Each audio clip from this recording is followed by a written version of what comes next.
Jay Crawford, Adam the Bull, Garrett Bush, and so many big names, it would take me hours to say all of their names.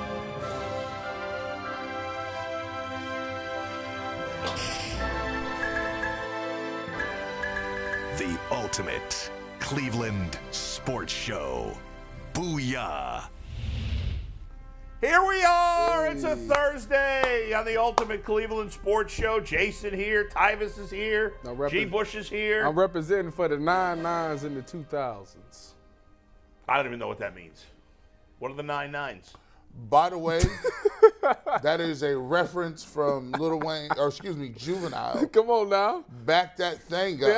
Yeah. I have to say, the two white guys looked at each other like, Y'all have no idea. I don't know what that means. You know what that means? Put those for the 99s in the 2000s. And by the way, that is a silky do-rag. Cash Money Records, baby. That classifies as lingerie for your head. Listen, when you get your waves going, you got to use the silky do-rag. Yeah, you than can't. the other ones. You can't have the stocking joints. No. We call them the cat burglars. Yeah, you gotta have the do-rags. Yeah. Do-rags is a very funny phenomenon because white people have no clue what they're for. Is that Because true? some people. you know what? That is very true. Really? So I had Chris Haynes, who used to cover the Cavs for the Plain Dealer. When Chris was here, we had a long discussion about do-rags. And it was fascinating to me. Right. Like it's just. It's to lay your hair down. Yes, that's what he said. So now I get Yeah. it. Now we get it. Now look, he's educated, man. Somebody got shot. You out didn't your know that, leg. boy? Of course I knew that. Yeah, right. He grew up in New York City, he for grew crying up out in loud. New York. I grew up in Avon Lake. He's Bull is he about a quarter black. Avon Lake not diverse. Not really. Avon Lake is Not not really. diverse. I mean, I think we've got 5 black kids in my kids' Yeah, there's school. 5 It's black like- kids, 1 Jewish kid, and that's about it. 80-20, and that's being generous. 80-20 what? White. Oh, In it's more Avon than- Lake? It's more than 80. Yeah. Avon Lake is like 99% white. I said I'm being generous. Oh, yeah. I mean, I don't know what Rocky River's track record. I mean, is. Yeah, Rocky right? River- Like, my man over here is worse than Avon Lake. Okay, no, first of all, it's a little more diverse than Avon Lake. But until I moved to Rocky River, I had always lived in more diverse places. Yeah. And then you said, And then enough it of went out. that. Take me to my people. No, I actually. What my people? I'm not with my people. I'm the only Jewish family in Rocky River. I got no people. It's me and a bunch of blonde white people. Oh, this is a great I'll start. come join you, Bull. It's I'll me- be another it's me white and all of blonde person, but Ireland in I'll Rocky add River. to both What are you populations there. Bro. No, but yeah, Rocky River not very diverse either. No. But better than Avon Lake. Before that, I lived in Lakewood, much more That's diverse. very diverse. Yeah. There's at least Ain't what you say, there's at least Yeah. 25 people in Lakewood is black. At least 25. And it's over back. Yo, man, I couldn't. I was always in the nice. See, Bedford was one of those places that back in the day, it was predominantly white. And nowadays, it's predominantly black. Now, here's what we need to do. Now, there's a whole situation when we look at, I was watching a documentary. So if you don't know, I'll be in my time machine in YouTube. So I'll be going through my time machine. I was just talking about him, talking to Tyvis before we got on about the lost continent of Zealandia. Now, Zealandia is a continent right by. Wait a second. Wasn't that the country in, what was that, that movie? Zoolander?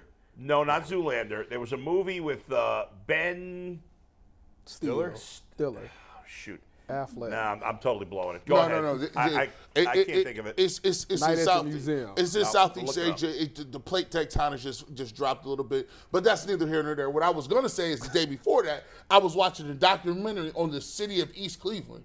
Now think about this. I didn't know that was a whole city with all kind of elected officials and everything. East Cleveland? Yes. Yeah. It's like You didn't know it had its own? No. Oh, I knew that. Where you I didn't know there was their own municipality. There's like, the city of East Cleveland is bankrupt. And I was like, it's East Cleveland, what do you mean? I know it's west side and east side.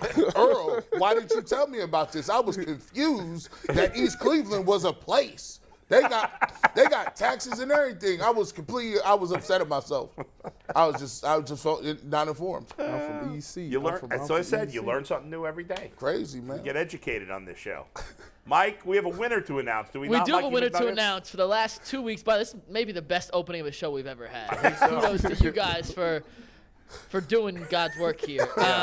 We do have a winner to announce. We have a jingle to play. We have a parking garage situation we have to get to. Then we got Dave, Aditi, Maurice, LeBron. We got a full show coming. But LeBron. for 3 weeks. I got one more racial got story LeBron to tell, in too. And another race story from Bull. Yeah. But for weeks, we've been promoting our Browns UCSS giveaway. Yes. All the signed memorabilia from Leroy Horde, DeQuell Jackson, Tim Couch, and our lucky winner is Ricky Morris from Arlington, Texas. Ricky! Congratulations, Ricky.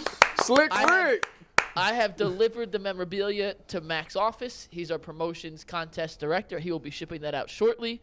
So, Ricky Morris, congratulations on winning that. Slick Rick. And let's do a Cleveland whiskey read real quick because Wait, before you do that, is this guy a Browns fan, even though he's from Texas? for the record, I had no hand up. Oh, okay. I had no say in picking the winner here. There's Browns fans all over the country. I know. I'm All just, over the you know, world. like to hope that the guy's actually We a do know Browns half fan. our views don't come from Ohio. Yeah, which is amazing. Which is pretty crazy. Yeah. But we're doing a Cleveland whiskey read because Is that a fact? it is a fact. Yeah, half our views come from non-Ohio. We're about 50-50 split. It's wild. We global. Eddie, our boy Eddie sent us a jingle. Now PCC Yes. is no longer a sponsor. This is a PCC Christmas jingle. So let's do a little merger here. We're gonna do a Cleveland Christmas whiskey read with the Cleveland Christmas PCC jingle because this is the Ultimate Cleveland Sports Show. It's my show. I can do what I want. Cleveland whiskey. It's Christmas bourbon. Available right now. Visit your local liquor store. Take some home today. It's whiskey without limits, but please drink responsibly. And guys, you ready for Eddie? Yeah. Ready for Eddie. Let's take it away. You know Whedon and Hoyer, Johnny and Kaiser, all those bad quarterbacks might make you a miser. But do you recall the best airfoil makers of all? Look at PCC, they are the very best. And if you do not trust me, just ask all the rest. You won't be disappointed in their quality. If you need airfoils, better go with PCC. That was good. I like the slow motion. I like the slow. First of all, in my Randy Jackson voice, hey man, you did your thing right there, man. You know, you started off kind of slow, but you brought it home. And by the way, his bravado was awesome. Yeah. He has a lot more of confident. He got a lot of timber. No, bravado is in your voice. Oh, so my bad. We are the only show But he in is America, gaining more by the way. confidence too. Yes, he is. Yeah. We are the only show in America that will still play jingles for sponsors that don't pay us anymore. So I told Eddie if he sends us another PCC jingle, we'll watch it off air. Yeah. His future jingles have to be either for Cleveland Whiskey, Tri-C, or Betjack. I bet you. Listen. I bet you Tri-C need a jingle for real. We need a Tri-C jingle. Tri-C might use that for real. He's Do you got know the they have quick- sports? Did you know Tri-C has sports teams? No. Yeah, they do. If they ever had a football Hold on, team, what they you probably mean? win it all. No, not football. See, this is two in a They row. win it all. This is But two they got in basketball, a row. they got I knew they had basketball. Tri-C Baseball. literally has Basketball. sports. Yeah. I tried convincing my son. I knew to that. Who do they play? Other junior Other colleges. JUCOs. So they are a JUCO. It's Last Chance U, This is messing me up but today, Cleveland's bro. version. This is messing me up, boo.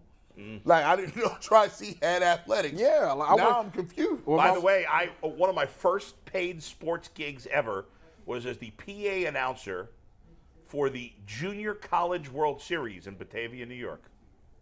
Who are the teams? No clue. You don't remember? I mean, this is like 25 years ago. I remember the first high school game I ever covered. Yeah, good for you. who was it? You North got- Ridgeville at Olmsted Falls High School. They paid me $22. Nice. Who won? You got overpaid.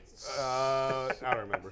Jay, you don't remember who But I won? remember the teams. Yeah, first one I ever covered, I was an intern at ESPN Cleveland. Now, I covered. You was an intern at ESPN Cleveland before? Yeah, man, come on, man. Man, I ain't Back know in that. Look at you. 2010. You've been in the game for a while. Anthony was in diapers in 2000. Yeah, I've been around. 2010, I was in 10th I've been working free for a long time. You were in 10th grade? Oh, my God. I was 10 years into the business in 2010. They sent me to Lakewood. 2010. Don't tell nobody that. I didn't even know. That's right before I came to Cleveland and wiped ESPN off the map. Little bit. Bull, what is the parking garage story? Well, we got Dave listening, so we got 3 minutes for your parking garage story. Yeah, get your parking garage. Oh, it's not that Choose. great. Wait, either choose. You want your racial story or your parking Oh garage yeah, which story? one you want to go? I got a few. Well, first of all, just thinking about like the fact that like Rocky River, where I live, is a lot of Irish families, a big Irish population. It made me think of. I was on. I played my little league that I played for as a kid was called Kings Bay Little League. It was in Sheepshead Bay, New York. Shout out. There you go. Anyway, we had a very diverse team. Like we had black kids, we had Jewish kids, we had Italian kids, we had Latin kids, like everything. We had one Asian kid. Like we were the United Nations on my team. Okay, and we played for the Brooklyn Championship. This was in Babe Ruth League. I was 13. For the Brooklyn Championship, we played a neighborhood called Gerritsen Beach. To live in Gerritsen Beach, you had to be Irish. There was no exception. You couldn't even be another type of white person. You had to be Irish or you didn't live in that neighborhood. Bottom line. And we had to play at their stadium for the Brooklyn Championship, right? So here we are. You got my Jewish ass at first base. Our pitcher's black. Our center fielder's black. Our catcher is Italian. Our shortstop's Puerto Rican. Like our left fielder's Chinese. So we got it all covered. And at one point, I go to talk to my pitcher, Stanley Jeter, the best baseball player I ever saw. Unfortunately, got involved in drugs in high school and ruined his career and his life. The black pitcher. Yeah. Okay. It was great. It was. During the regular season, we were teammates. He would hit third, I would hit fourth. I never came up with anybody on base because he hit a home run pretty much every time he was up. This is great. I never came up with anybody on base, like almost never. Sounds literally. like he should have been hitting fourth and you should have been hitting third. Probably should have. Probably should have. Right. Yeah. So, but anyway, so we're playing, and I go up to Stanley. I was like, Stanley, you know, we were losing the game like 3-2. I had the game-winning home run. Wait, how old were you at this? I was 13. Okay. I'm like, Stanley, I don't know if we're getting out of here alive. Because there were like 300 people, maybe more, I don't know, for a Babe Ruth League game surrounding the whole field. And our center fielder, Sean, I can't remember his last name, but his name was Sean, and he caught a ball over the center field wall, and then in the top of the 6th inning, I hit a 3-run homer to give us the best hit of my life. 3-run homer to give us the lead. It wasn't a walk-off because they were the home team, and we held on. But we were, like, I was kind of petrified. And I was like, at the time, I thought I was a tough guy. But, like, all these freaking guys were surrounding the field. We thought we were going to get killed, but we did. So you thought they was going to hurt 13-year-old kids? I didn't know. It was crazy. We were in their neighborhood. This was bizarre. I think like the Irish mob. Like this is all. I'm Irish. Just make sure that you don't hustle them or you don't disrespect them, because see, that's what happened to Chris Brown and Stomp the Yard. And that was it. He was finished. They killed him. I never saw Stomp the Yard. His brother wanted to double or nothing in the dance battle. Chris Brown didn't want to do it, but he did it anyway because his brother wanted him to. And he got his ass kicked. They ended up disrespecting them, hustling them, and the guy ended up shooting Chris Brown. Irish guy? We was mad. It was because Chris Brown was in there for 4.5 minutes. That's it. 10-second trivia question before we bring Dave in. 10-second trivia. You ready? Yeah. He did? Who's the most famous athlete to ever go to Tri-C? Most famous athlete? I 10 don't seconds. know. 10. I don't know. 9, 8, 7, 6, 5. He played for the Cavaliers. 4. Norris Cole. Oh. 2. Norris Cole. Norris Cole? 1. No. Ben Wallace. Oh, I wouldn't have said that either. I wouldn't It have was said the other Ben guy. Wallace Who's the started. guy And that shout went out to the YouTube chat. The YouTube chat was the one that alerted me Ben to that. Wallace So, went to By the way, I'll people talk in the about. YouTube I'll chat talk brought about. that up. Is he from I'll talk Cleveland? about going to wrestling I later. didn't know Ben Wallace was But I had to pay Ben Wallace is $60 from to park. Cleveland? Yeah. Where? Ben Wallace is for from wrestling. Cleveland? Oh, yeah, you lucky. Really? didn't I know? had no No, idea. Ben Wallace is not from Cleveland. Oh. Ben Wallace grew up in Haynesville, Alabama, but went to Tri-C, then Virginia Union in college, went undrafted Who's in the the NBA. dude from Eds? That's the guy I'm thinking of. Who's Sam the guy? Clancy? No. Steve Logan? No, recently. Played for the Jawad Cavs Williams? recently. Him. That's what I'm thinking of. Thank you. Dave Richard, what's up? It is Fantasy Championship Dave. week. Oh, let me and get you my happen to join phone. the show when we have our Where my 2 phone at? championship members on Well, at before once. we get to that, Dave, I paid $60 to park for WWE wrestling. What do you have to think about? What do you say about that? My goodness. Oh, we can't hear Dave. Why don't you park in front of the radio station? Hold on, Dave. We can't hear Park you. on the street. We were getting audio a second ago. No, they mean, got them signs up. To be fair, I didn't pay for the parking. A friend of mine did. Here we go. Well, my friend had to I pay. paid $60 Anthony for is parking. hilarious. My friend I paid. didn't really Every pay. every home Anthony game, hilarious, every man. Browns home game that I do the pregame show, Yeah. I pay $60. That's insane. First of all, but that's the Browns at least. This is for wrestling, and it was fun, and I'll get into it. But $60 to pay for wrestling, parking. Anthony is hilarious, man. What did Anthony say? What did we miss, G? Oh my goodness. Anthony, I mean, I guess I could crazy, read man. it. Dave, test. Mic check. Can we hear Dave now? Yo, you guys got me? Yeah. Yes, Hello, Dave. hello? Who We got Dave back. We got Dave. We're gonna You get got back me. on track after I read this text. That's so Someone funny. in the chat said they used to buy their weed from Ben Wallace at Tri-State. We shouldn't say that publicly. Ben Wallace's name is being Well, just my someone in the chat said it. We can't Oh can my neither confirm nor deny. goodness. saying Ben Wallace was selling pot at Tri-City. Listen, saying I can think neither the team is confirm the nor deny. dinosaurs or something. The rhinos or The people in the comments gotta be stopped, man. Oh, they're out of control. Neither confirm nor Out deny. of control. Allegedly. Allegedly. All right, we Dave, do have Dave though. Dave is back. What's up, Dave? Maybe it was a different Ben Wallace. it could have been. Could have been. Maybe it was a common different name. six common guy with name. the tall hair that was selling weed. Common Yeah. name. He would stand out as a weed seller. He'd probably get busted. Dave, so yes, Jason and I are playing for the championship. G. Bush here had the best team all year. He had by far the most points. He lost Cooper Cup, and that was it. Even without Cooper Cup. Once he lost still Cooper was Cup, it kicking was ass. over. Dave, I haven't checked my lineup in 6 weeks, and I'm playing for the championship. That's a lie. That is not a lie. You just said you were going to That's pick up hard to Baker believe. Mayfield to go against me. Middle of after the games had started on Saturday, I checked the score. And I'm like, oh my God, I might win this thing. Well, now I gotta try and play for the championship. I'm gonna go get Baker, and then somebody already You had. still Baker. haven't picked up a second Bull quarterback. losing to Baker would be epic. I know, right? Would be But he epic. did. But somebody's got Baker. So Dave, Isaiah Yes, sir. McKenzie's been in my lineup for 6 weeks. I legit have not checked my lineup for 6 weeks. I mean, and this I'm is a playing clown for the show here, championship. and somehow I'm going to just beat him and embarrass him. And that's Now I'm gonna be gonna that. now I'm gonna try. Now I'm trying. Now I'm in. Dave, what do you got to say about me? The problem is that embarrassing now that you're going to try, Jason, I'm gonna there's screw it no up. way you're winning. That's true. Yeah, you've already screwed it up just by looking at your lineup. You just have to let that thing go at this point. Because that's the better way to beat Bull, too.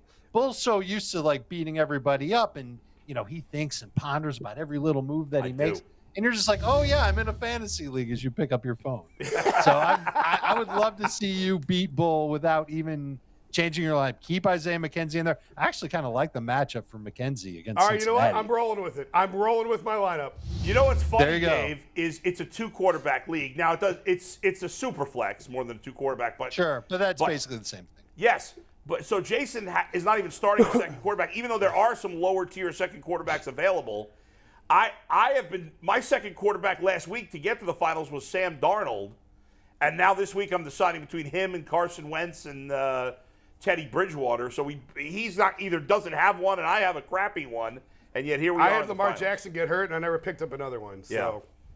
whatever. Wow. My whole goal this season, as you know, because we talked about this, Yeah. was just We don't did. finish last. I wanted to screw up Bulls draft as much as possible. Yeah. And don't finish last. It's the whole, you don't have to be faster than the bear. You just have to be faster than one other guy. And I just didn't want to get eaten by the bear. I don't want to finish last and have Yeah. to do stand-up. And that was, so I had Nando DeFino from The Athletic basically draft the first half of my team for me. And I'm like, all right, good. I'm not going to finish last. That's all I care about. Can I- and now I'm in the See championship. what we're putting up with here. Can I right now? I'm in the championship. Can I ask him a question? Because I'm in the championship in my other league, and I need Go ahead. I got Go a ahead. couple Yes.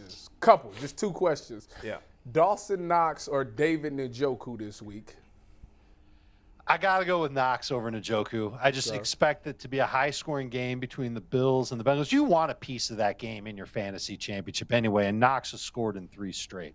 Okay. Now What's your other one? My next one is for my flex. Now, if Debo Samuel's playing, obviously I would put him in my flex, but we don't know. Well, if maybe. he's Maybe. not available, Cordero Patterson, Treylon Burks, or Donovan Peoples-Jones? There's got to be somebody better than those guys out there that you can use. If there's not, and it's literally down to those three, do not use Treylon Burks. He's playing on Thursday night. He's got Malik Willis as his quarterback. That game is going to be ugly. I can't believe I have to watch that. The only names in free agency at the top for receivers is Lazard, Cooks, London, Slayton. Oh, you're done. Drake London. PPR stud, at least 14. Should have at least 14 PPR points in each of his past 3 games. Actually doesn't because he fumbled a couple times. Has a 35% target share from Desmond Ridder. Great matchup against Arizona. Fully expect him to be very good this week. I've got him ranked as a number 2 receiver. Dave, is it crazy to, usually you stick with the big names, right? If you have a superstar, a guy who's been a superstar. But, there are some leagues. Let's look at tight end, for example. Mark Andrews has been kind of crappy. Dalton Schultz hasn't. What's that? Kind of crappy? Yeah, he's been crappy. Hasn't even gotten to 10 PPR points since Lamar Jackson got hurt. So, are you starting Tyler Higbee over him? Are you starting, Taysom Hill over him? Are you you're buying the Higbee thing? We ain't running a popularity contest here, Bull. We're trying to win fantasy leagues. We're trying to get stats, and Mark Andrews might be the more popular guy, but he's not producing. He's never produced against the Steelers. Go back and look at his history. He's never scored on the Steelers. As long as he's been playing, Steelers always do a good job defending that Ravens offense, and that Ravens offense has not looked very good throwing the football. Since before Lamar Jackson got hurt, to be honest with you. Right. So going with Higbee, and you guys know this from watching Baker enough, he leans on his tight ends. That's his crutch, and Higbee's been that guy for him. Fully expect Higbee to outperform Mark Andrews. I know you can't do it. I know that a lot of people look at the players' names and where they drafted them, and they say, I got to start the studs. Start your studs no matter what. Well, if this were week 9 and you knew you were playing next week, would you do the same thing? Or would you play the hotter hand who's got the quarterback that's going to lean on him in the matchup that's more favorable? I would lean toward the matchup. Let's look at, we know about the Titans tonight. Obviously, you don't want to have any part of the Titans tonight. But really, you don't. What about the Cowboys? Whether it's, tight end again with Dalton Schultz or Zeke Elliott, especially because Pollard might not play, this game could get ugly quick, and it could be what are your expectations? Are you definitely starting Dak Prescott? How concerned are you with the Cow? Even their kicker, Brett Maher, who's been the best kicker. What are you doing with all you Cowboys tonight? Yeah, I've got a 16-minute dissertation on Brett Maher ready. Are you guys ready for it? We can start right now. No, I'm just kidding. I don't even have 16 seconds. You're starting him. You're starting most of your Cowboys players who are studs. It's not like Dak's going to play a series and then sit out and watch Cooper Rush play. He'll help the Cowboys build a lead, and probably by late third quarter, early fourth quarter, it'll be Cooper Rush time. But I do expect Dak Prescott to have a good game. Have him as a top 10 quarterback. CeeDee Lamb's a stud. You're going to start him.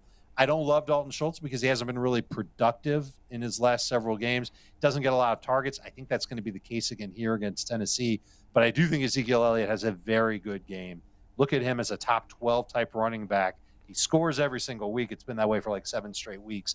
I expect him to maybe score twice on Tennessee. And you think about the Titans, and they're usually a really good run defense, but they're not going to have half their defensive starting unit on the field, including Jeff Simmons, who's a man and a half in that defensive line. Fully expect the Cowboys to build a big lead. I think Zeke will be a part of it. I think Dak and Lamb will too. Those are guys who I'm starting. I got Josh Jacobs. He just went off on Josh McDaniels last week. No Derek Carr. Yeah, he did. No Derek Carr. Is it time and to he's go playing the Niners. And they playing the 49ers. Is it time to get Leonard Fournette off the bench? If it's PPR, I would do it. Fournette's just been catching way more passes. He's been the better running back in Tampa over the past few weeks. Certainly gets more of those high leverage opportunities like passing downs and goal line work ahead of Rachaad White. It's kind of fluky how Rachaad White scored last week to help the Bucs in their comeback win in OT against Arizona. But I think Fournette's the better start than Josh Jacobs. We don't know how much Jacobs is going to play.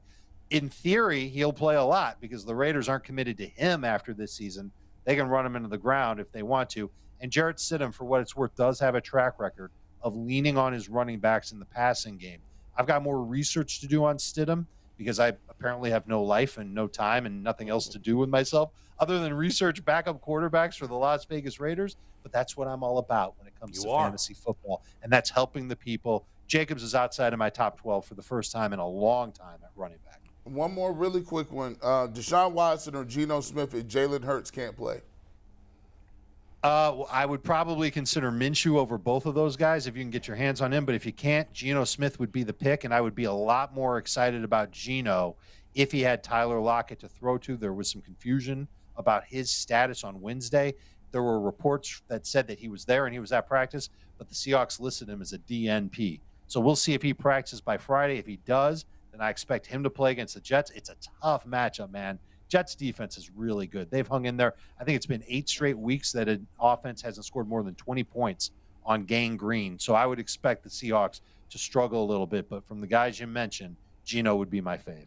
Dave, I have a feeling, it's more just a gut feeling. The weather's going to be good. I think DeShaun Watson's finally going to have a breakout game. You don't seem to be buying that, but I see it coming this week. I wouldn't be surprised by it. I did some studying of the Browns this week. You know, their play calling has changed a little bit since DeShaun Watson came back, especially in the red zone inside the 10-yard line. They're not just giving it to Nick Chubb anymore. They're having DeShaun throw. It's a full flip from what they were doing with Jacoby Brissett. And I don't know if the offense is necessarily that much better, but we have seen Watson make steps forward. Should have had a touchdown last week to Amari Cooper. I don't know what Cooper did. It looked like he slipped, but it almost looked like at a WWE Bowl, I almost want to charge you $60 for you to go back and watch that play again because it looked like a wrestling move they was doing, falling flat on his back instead of catching the football. I don't think that you're necessarily way off base on that. I just think it's going to be a low-scoring game. That Commanders defense has been really good, consistently good all season long. They need a win badly. They're at home. I think that it would have surprised me if DeShaun had like 250 and 1. No. But a big game, like 20 fantasy points, I'd be surprised. Mikey, what do you got for us? We got 2 internet questions and a statement here for you, Dave. This is from Old Ben. I have Pollard, Derrick Henry, and Kenneth Walker. They're all out. Am I screwed? Oh. Kenneth Walker's out? Oh, I don't know if Walker's out. That's news to me. I'll have to double check that later, and I'll post that on Twitter. But if Walker plays, that's great. Obviously, I expect him to have a good game against the Jets. I think the Seahawks want to keep getting him going. You know, there's some people that are making a move toward Malik Davis at running back for the Cowboys. Wouldn't be my move. I would take Hassan Haskins of the Titans. That's the guy replacing Derrick Henry. I would put him on my lineup first, but double check to see if Tyler Allgeier's out there. Check to see if Chuba Hubbard is out there. I'd rather start those guys than Hassan Haskins or Malik Davis. Question number 2 is from Phil Bowman. I need help in the chip. Raheem Mostert, James Cook, or Jerick McKinnon? McKinnon, all the way. He's just been such a stud for Kansas City. Splitting reps with Isaiah Pacheco, but he's getting the good reps, those leverage reps that I talked about. Catching the ball a lot, working near the goal line. Being near Patrick Mahomes is usually a good thing for fantasy football. And lastly, from the entire UCSS team, viewers, audience, we just want to say thank you, Dave, for the weekly fantasy advice. Unfortunately, it didn't help me. I finished in dead last, so I'm not the one that should be delivering this message. But that's true. You are cordially invited. Front row seat at my stand-up debut sometime in the next you should come for 35 that, days. So thank you, seriously, Dave. We appreciate it. You're very welcome, Mikey. This was so much fun every single week to talk to you guys. And I'll tell you one thing. Bull reaches out to me. Tyvis reaches out to me. Jason reached out to me. Mikey, I didn't hear from you. That's so not it's true. not a surprise to see you doing stand-up and saying, listen, what's the deal with airline food? The text receipts right here. It didn't help me win that week because I lost by 90, even though the person you did recommend did better than the person I was going to start. But I did ask you. He couldn't be helped. He couldn't be helped. Did I actually respond? Yeah, like immediately. And I texted you Sunday morning. Wow. I asked you Elijah Moore or Josh Reynolds for wide receiver 3. I have a chance to go to last place. This decision's ruining my life. You said I lean Reynolds because I expect the Lions to throw more. Elijah could be good. Reynolds got 4 points. Moore got 0. I still lost by 50. So there you go. He gave you the right advice. He did. You're welcome. Hang on, Dave, real quick before you go. Yeah. Yes, sir. Flex spot. You tell me ride with McKenzie. I could go Dallas Goedert. He's back now. Oh, or see. Cordero Sutton. Now, first of all, there's no Cortland's such son. person as Oh, Cordero yeah, I'm Sutton. sorry, That's funny. Cortland's I'm telling you, Jason, what you've been doing has been working for you. You don't want to start messing with your team now. All right. Don't mess with I it. would never tell anybody to start Isaiah Like a over those bull. guys. But Don't mess you with it. All right, I'm going to ride with it. I say Dave, we Happy can. New Year, buddy. We'll Happy talk to you New Year, soon. Happy New Year to you guys. All right. Thank you so much for having me on. You got Good it. luck in the fantasy championship. That's it. I don't need luck. I've been winning You're for going 6 down. weeks. Not even looking. Dave Richards, CBS Sports. There you go. The fantasy championship is on. You know what's sick about this picture? Is you cut Dak Prescott. And it was an accident. cut that? It was an accident. What, did they put him back on? No, I told him. He was sitting right there. I said, oh, my God, I accidentally cut Dak. He went and picked him right up immediately. No, you're untrue. That is dirty play. That is.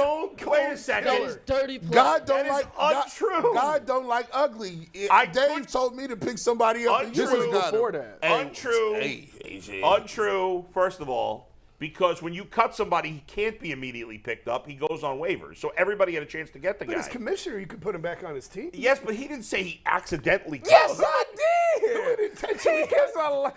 I can't believe What a politician. That's Did you sad, steal my boy. water? Boy, that's Is sad this that your you water? lie Water, like man. that. How you get 2 waters? Well, you want one? You gonna drink all I these always waters? ask for 2 waters. He'll you ask want for 2 two? waters every day. He does ask for 2 I drink a lot of water. I'm like a camel. I'm parched. So drink that water. You take it. It's fine. I'm a little. Where's bummed. your, where your, where I'm the going a little hooch? slow. Where I your have a hooch? correction to make, by the way, guys. The Who's person who here told today? us in the chat that they bought weed from Ben Wallace Yeah. wants to clarify they sold weed to Ben Wallace. So Ben Wallace, Better. It's better. statute of limitations is passed, so Wallace cannot be retroactively charged here. But I did want to make that clarification. We are not slandering Ben Wallace at all times. Well, you're still Cleared saying it it's a up. blood pot. Although It was the 90s. Who cares? it's 2020s. Who cares anyway? Pot should be legal everywhere. He wanted to clarify. Embarrassingly in this state. I of Well, the I world. just wanted to make sure we were He not copped from you. slandering libel at all. Just getting the facts Yeah, we're out there. fine. We're fine. All right, guys. That's hilarious. And we got Maurice. Oh, that's right. Maurice is with We us. got I was Maurice about in to the start house. talking about Hey. LeBron. What's up, Here he Maurice? is. How y'all doing? Maurice, you ready to do not over-unders? Fence questions. Fence questions. I think of what it was No called. fence riders. Jeez. What's in that water bottle, man? I don't know. I'm getting drunk. I'm stealing Everclear. players from Tyvis. Maurice, you don't play fantasy football, do you? No. Smart man. Wow. He's out. Can y'all hear me? Are the Buckeyes going to win on Saturday night? Yes. Can you hear me? I Yeah, can hear you. we can hear We you. can hear you. Yeah. We can hear you. Okay, yeah. Yeah. No, we're definitely going to win. He's a confident man. Definitely going to win. Maurice, why the confidence so high? Well, we've been rested, and I probably talked enough stuff to Ryan Day. I hope he got mad enough to go to practice and prepare better. Oh, wow. Maurice, I have a theory. You're hilarious, right? That man is No. Listen. So hold on. I'm part troll, but I partly tell the truth. And so what happens with people at Ohio State, the circles, nobody wants to tell the truth because everybody wants to be cool with the program. That's right. And I've been at odds with the program for years, so that's right. me, right? so He's not a kiss ass like everybody else. Hey, I love the fact that Who is Maurice. everybody else? I love the fact that Maurice. I love this. You don't eat birthday cake with nobody. You're not trying to go to the bar mitzvahs and the cookouts. Yeah. Wait You're a not minute. trying to kick you to me and happy Maurice, hour. me and Maurice Well, just the bar talked on mitzvahs and Twitter. cookouts do have good food. They do, Yeah. right? And it's free. But he could buy his own. What did I say, Maurice, that you commented on Twitter? Me and you had a conversation just like a couple days ago. What did I say? I don't know, and I don't know, but that wasn't targeted towards you. But just a lot of former players in general, they want to stay invited. They want to keep on going to the Woody Hayes. And sometimes we just we dump the. No, this is what we do. We dump the comments on the players as if the players are the only factor in this, right? No. Players are supposed to make plays. Coaches are supposed to put players in a position to make play, right? And so I've played football long enough and I've studied football long enough to know that if you're either you have the wrong personnel on the field, either if you're in the wrong coverage, if you can adjust to what the team is doing in front of you, or if you just get hit upside your head with plays that you haven't prepared for, that doesn't fall solely on players, right? and that falls solely on the coaches putting people in here. So we have like we'll line up players, right, and we'll talk about the defense versus the offense and all that other stuff. But we need to start talking about coaches versus coaches, right? And to see, like, do these guys really have what it takes? And so my comments towards Harbaugh, or not towards Harbaugh, towards Ryan Day was like, yeah, there's a little truth to what Ryan Day said. Trussell did his thing and he had his signature wins. Urban came in, had his signature wins and his championship. And for the large part, Ryan Day inherited a lot of that. He inherited the recruits and the culture and everything like that, right? And so me and Tyvis can go win 11 or 12 games, but they don't bring in and pay you top dollar to beat Toledo and San Jose State and, Iowa State. So they bring you in to win the premier games. They bring you in to beat Michigan, and they bring you in to win these type of games right here. And that's all I was saying. That's fair. For the entire week. Yeah, it's very fair. But I might be the only one you hear say that ever wore an Ohio State uniform. Yeah. I think that's fair. I mean, That's not true, because I was the one that said, I was criticizing Jim Knowles. I said, I don't know, you don't pay somebody $2 million to go out there and call cover zero for 3 straight downs either. That's blasphemy. Well, Tyvis, that's why we live in the same neighborhood. But you know what, guys? The good news is that Ryan Day has the opportunity, along with the team, of course, to turn his reputation around. He does. I mean, he's got the opportunity. He can right all the wrongs. Maurice, I said on an overtime segment, he's got to win. It's like Jake Taylor. You got to win the whole effing thing. Yeah. Because if they lose to Georgia after losing to Michigan, sell the house. Go. If they beat Georgia and lose to Michigan twice in 2 months and lose the national title to Michigan, sell the house and run, because they are going to burn it down. I don't know about His that. only option is to win the whole thing. That's it. It's almost okay. He would have been better off going to the Rose Bowl and beating Utah and getting some of the heat off them. But now, you got to win the whole thing. If they lost to the team up north, I don't think they run them out of town. Who? I don't think they would. 2 losses in a month? I don't think they run them out of town. You can't. Yeah, no. You can't lose to them twice, bro. I don't think they're going to run them out of town. Twice in 2 months. I just don't think they will. Listen to me. Okay, bro, you can't lose to them 2 times in like 6 weeks. Yeah. That is like the first thing. Like we can go get everybody. Like, do you understand? Ohio State can go get whatever coach they want, right? We don't have to put up and tolerate that, right? And so, that's true. But just like you said, Jason, what better person or what better scenario for you to tell the whole world F you? For you to tell the whole world, like, I didn't build this on Urban's back. For you to tell the whole world, like, I can't really coach. You have the opportunity in front of you. This is the stage, right? This is what people are made of. This is what champions are made of. This is what great coaches are made of. That's like what he can do over these next 2 weeks can cement his legacy and have him sign a billion-year contract with Ohio State. But if he don't, you failed in the moment. So just like you talk about players and you hold players to fire, you have to be able to hold the coaches to the same fire. And if not, just how they say, like if a player doesn't produce and they say next man up, same thing with coaches. This is a premier program, bro. You know what I'm saying? Maurice, I thought it was, a month ago, I thought it was crazy. They're not going to fire that man. Honestly, a month ago, I thought it was crazy to fire Ryan Day. And after this conversation with Maurice, I think he's dead on. Everybody is fireable. Michigan and win the big games. Nobody cares if you beat Purdue and Iowa and all these schlubby schools.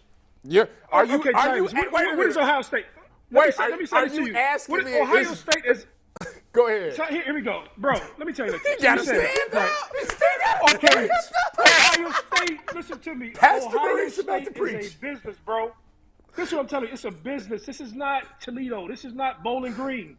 This is a business. This is an economic engine for this entire university, bro. Do you not understand? Or for this entire city? This is our culture, and is labeled on being a premier program. You can't have somebody disrupt that, bro. That's what I'm trying to tell you. Do you understand? Understand the history and why Urban Meyer was brought in here. Understand the history why anything is here. Nobody is bigger than this whole thing. You have to beat Michigan and you have to win premier games. There is not a single person who transcends that, bro. That's what I'm trying to tell you. If he can't get that done, we can buy Luke Fickell out of his contract. You know what I'm saying? Bring him from Wisconsin the next week to bring him down here. This is about money, bro. This ain't about college sports and kids. This is a business. That's what I'm saying. That's right. So I may be wrong, but I really think I'm right. I'll say that. What about Vrabel? I'll say that. That's such a power move, Maurice? Hey, I should have. Pass the plate. Pass the plate. I'm tapping Maurice Clarett in on the get rid of Kevin Stefanski train. That was beautiful. That was concise. This is a business. We're not worried about feelings here. What you talking about? You are brought here to beat Pittsburgh, Baltimore, and Cincinnati. And I learned that from Maurice Clarett. They've not about to fire no Ryan Day. Man. I'm just gonna tell you. I'm gonna just tell you, Maurice, right now. They not gonna fire Ryan Day. If he beats Georgia and loses to the team, I don't think they fire him. I don't think they would. Okay, well, let's just talk. I would rather encourage him. I don't know. This thing is twisted. I would rather encourage him to win. I want him to win. We right? all do. But you need to feel the pressure, bro. You have to do something. So like, okay, so why do we? His seat would be hot for sure. Okay, it'd be on fire. Why do we say this about young kids who walk around with their chest puffed up? Right? Say, man, who did you play? Who did you beat? What are you doing? That's all Jim Harbaugh said to him. And he brought the conversation to the forefront. He could have shut Jim Harbaugh up by beating him 3 weeks ago. But this is a national conversation right now, and the conversation is, can you win a big game? That is it. That's what I say. Can you win a big game? He only has one big win on his resume, and that's Clemson. Oh, he beat Michigan the first year. Damn it, he should have. No, but I'm saying he did win. He did win that. I'm talking about in the CFP. He beat Clemson that 1 year, and they lost to Bama. That's the only big win. Yeah. Go ahead, Maurice. My last thing before we get into the game, right? It's just like this. If you put a player in, like they say, big-time players make big-time plays in big-time games. So what do you say about coaches? You feel I'm coming from? Yeah. Are you prepared? Do you have your guys prepared? Do you have them mentally in the game? Are they ready to execute? Can you get in Jim Knowles' ass? Can you get in your players' ass? Can you get in everybody's ass? Come on, man. What are you talking about? This is you need to say this to the Browns, too. Damn. You need to say that to the Browns. Dang, bro. Maurice has been up since 4:45. He's working out this morning. I saw the tweet. 6:30 in the morning, I'm on Twitter. Maurice. Man woke up. I know every day what time Maurice gets up. That boy is going. The other Buckeye on staff. Every day, bro. The other Buckeye on staff is chiming in. Brad texted us and said, "You're 100% right, and Tyvis is crazy." So Brad's on your side. Y'all saying it like I'm not on y'all side. I'm not saying you're wrong. Tell Tyvis I'm saying that I just don't see them firing Ryan Day. But would you fire him personally? Would I fire him? Yeah, because I want to win. Okay, but so it's much more. They will say it's much more to it. These kids are great players. They're great to the society. That's for OU. They're going to the NFL. Tyvis, that's what they say. So how do you fire a guy that's got a high graduation rate? That's for the Bobcats. He's developing great young men. That's true, like Tommy Togiai. So what am I going to fire a guy that's having society be great because of these players? That's a charity speech. Go to Kent. I'm just telling you. Get you some BG. I'm just telling you. Get ready when they say that. Just say that I didn't tell you. I didn't think there was. You heard it from me first. I thought it was nonsense to talk about firing him after they lost to Michigan. But if he loses to them twice in 6 weeks, he's gone. I don't think he's gone. I'd be shocked. In a way, I think this is unfair. In a way, it is unfair. It's almost worse. You're in the Rose Bowl. They should just beat Utah in the Rose Bowl and you're good. Like beating Georgia would be a magnificent win. And yet, I almost feel like it's worse if they lose to Michigan a second time than losing to Georgia. That's what I'm saying. Yeah, he's screwed. The only thing they can do is win the whole thing. That's his only way out. Yeah. If they get boat raced by Georgia after coming off the Michigan thing, he's in trouble. Right. But if he loses to Michigan twice, listen, if he loses to Georgia, he'll get another year at least. Yeah. Tyvis, let me ask you one question, right? Who do you think does the selection or deselection of coaches? The boosters? I would either the boosters or it's the fans, bro. No, it's the boosters. So the board of trustees and the boosters, that's who employs. But you can't have the people who support your school, the people who you're asking to give this money to for NIL, the people who you're asking to come patronize your business. Your customer is always right. You feel where I'm coming from? So whatever the customer says and whatever the customer drives, these will be the people driving the decision making. I hear what you say. I hear what you're saying, but let me give you a prime example. The team up north. Right. They was all wanted Jim Harbaugh out of there. He still stayed. He got the thing turned around. But the Who's to say Ryan Day doesn't do the same? But why isn't it? You supposed to isn't it the same?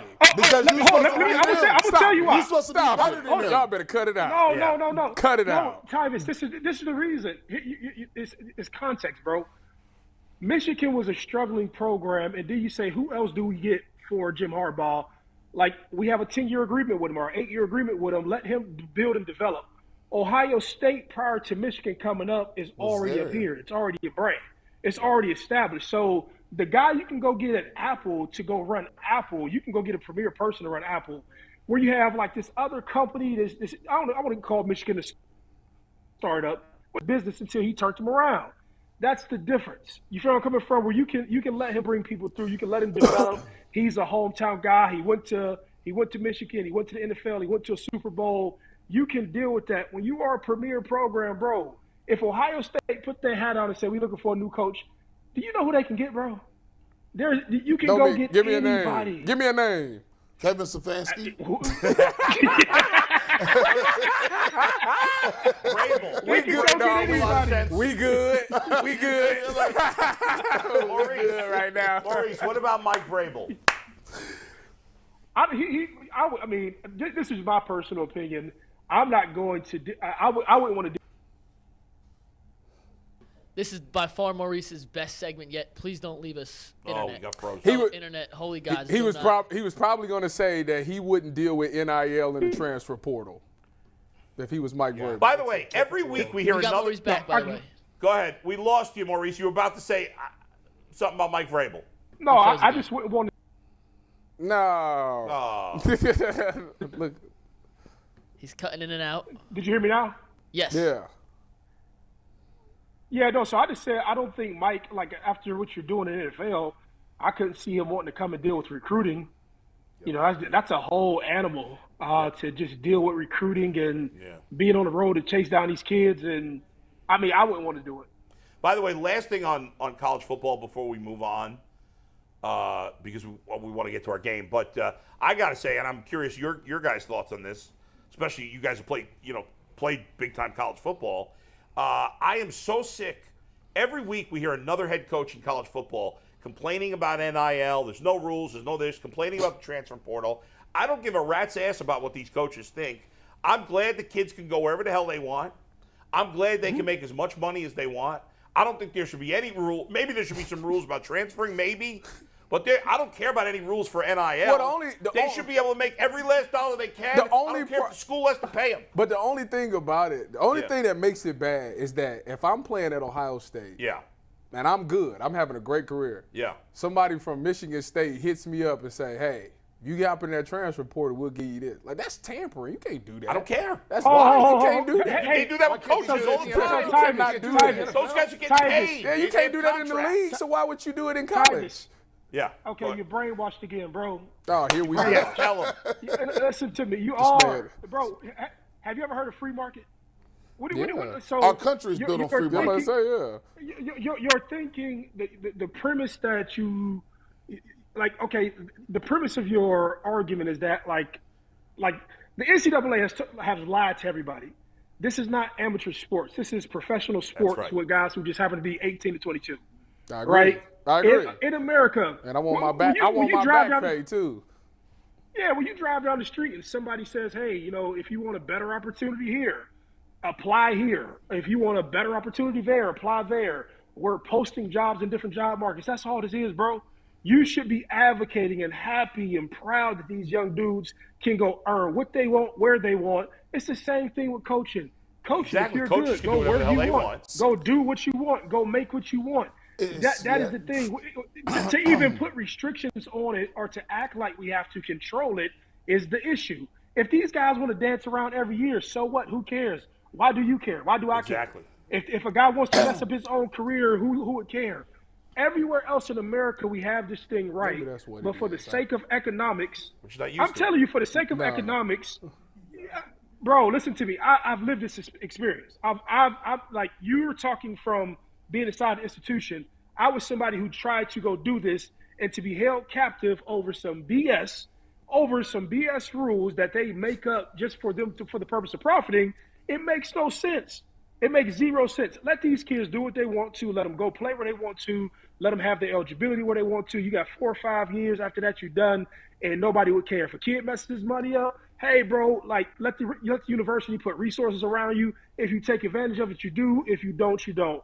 But to think that we have to have all of these controls and all of these processes put in place around these kids to control them and to control their future and to control transferring, like, who cares? Okay, if you like somebody at Michigan State, you're on Ohio State, hit them up.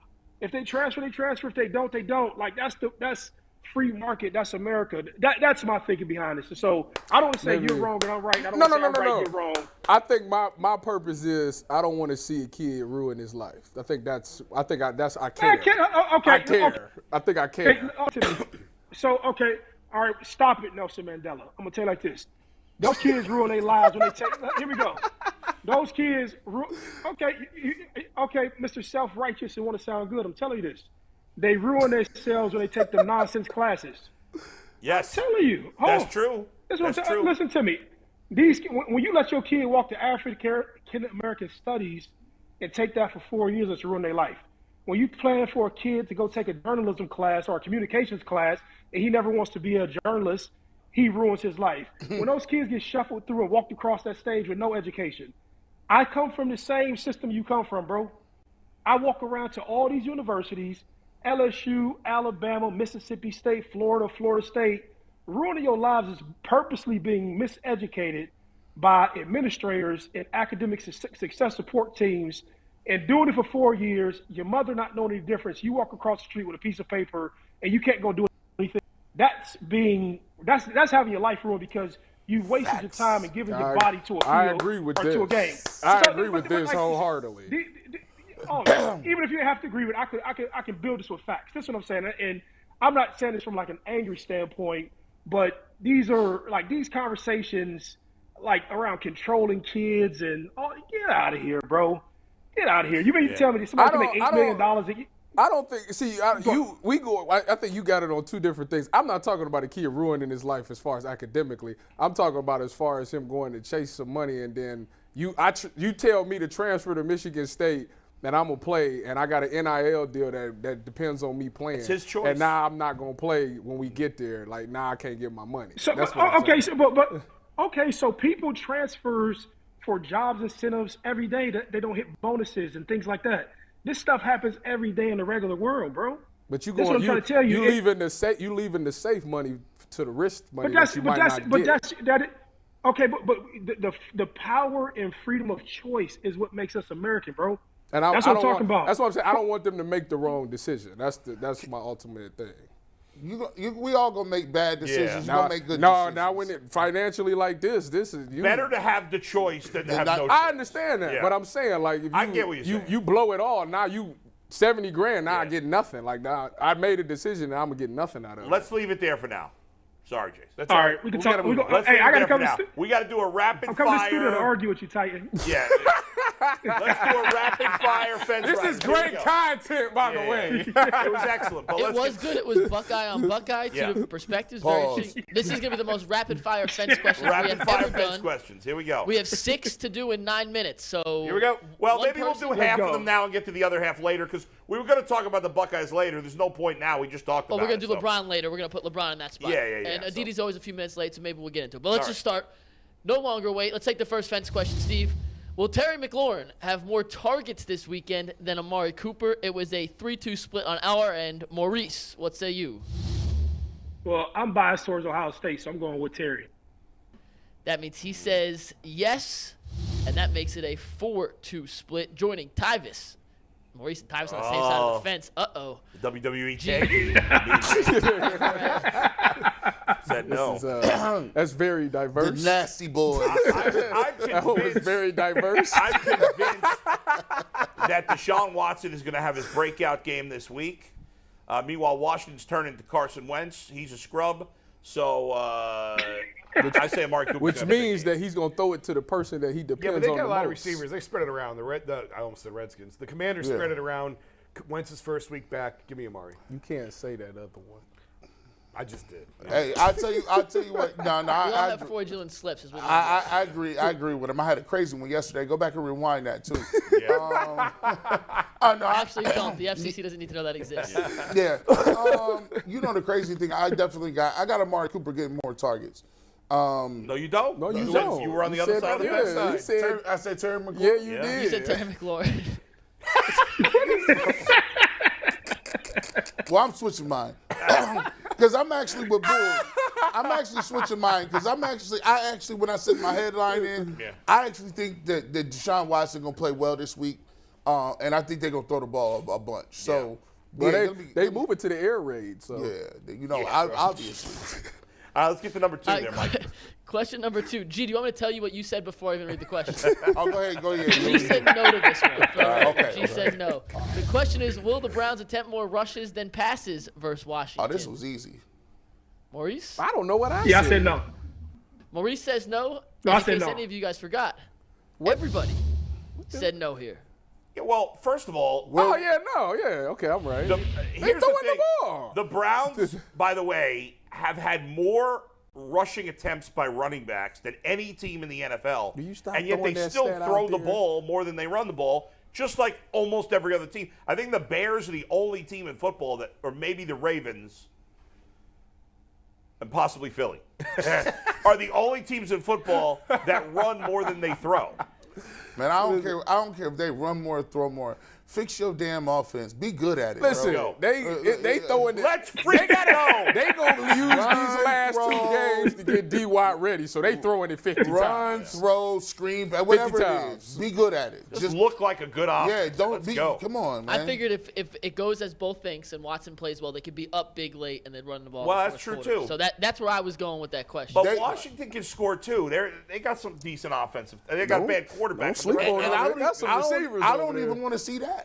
If you gonna be throwing the ball and you up big late, get that 51 Baker Mayfield guy. I agree. I want 52. Stop playing with these 30-point games. Y'all going air raid next year? Let's see it. Let's see it. Every play deep. Just go ahead. We know the defense sucks, so let's. What do we got to lose at this point? Throw it up there. 56-42 final. All right, Exciting question game. number 3. G, you said yes. Okay. Will Myles Garrett have more sacks than the rest of the Browns defense combined? I said yes too. This is not unanimous. The person Yes. who disagreed, though, is not here. Brad says no. The rest of you guys said Brad's lost yes. in the soup. I mean, what? You can tell. Look at his face. He's lost. He looking like he hanging with Joe Woods. Joe Woods told about defensive tackles ain't the reason we can't stop the run. That's the only thing. What you eliminated all the scapegoats. You gotta definitely. At least he said that it was on him. He said it was on coaching. Yeah. He did admit that, and I respect Joe Woods for coming out and this on me, which you ain't got no choice but to say that anyway. But with Myles Garrett being benched for the first series, he going to go out there and show them a thing or two. He going to be like, you want to bench me? All right, I'm going to go out there and get this sack real quick. We know the rest of the defense might not get one. The rest of the team sucks. That's my point exactly. Get the quarterback. That's my point exactly. Jadavian Clowney, 2 sacks. The next 4 guys in sacks have a combined 9. He's got 13. You guys want to hear the craziest stat from Saturday's game? Go ahead. The Browns had 0 QB hits. 0. Zero. You didn't even touch the quarterback. Against You didn't Andy sniff the Dalton. quarterback. 0. Red rifle. Touched the ball 15 times. That's pitiful. But 0.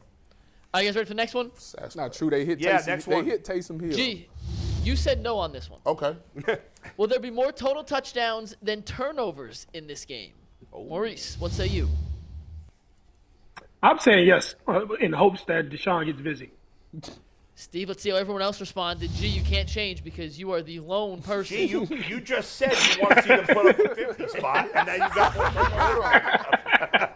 one. He's had a change of heart listen. since he put these answers Hey, out. look, here's the thing. I be feeling like, DeShaun Watson gonna put up some numbers, but that don't equate to touchdowns.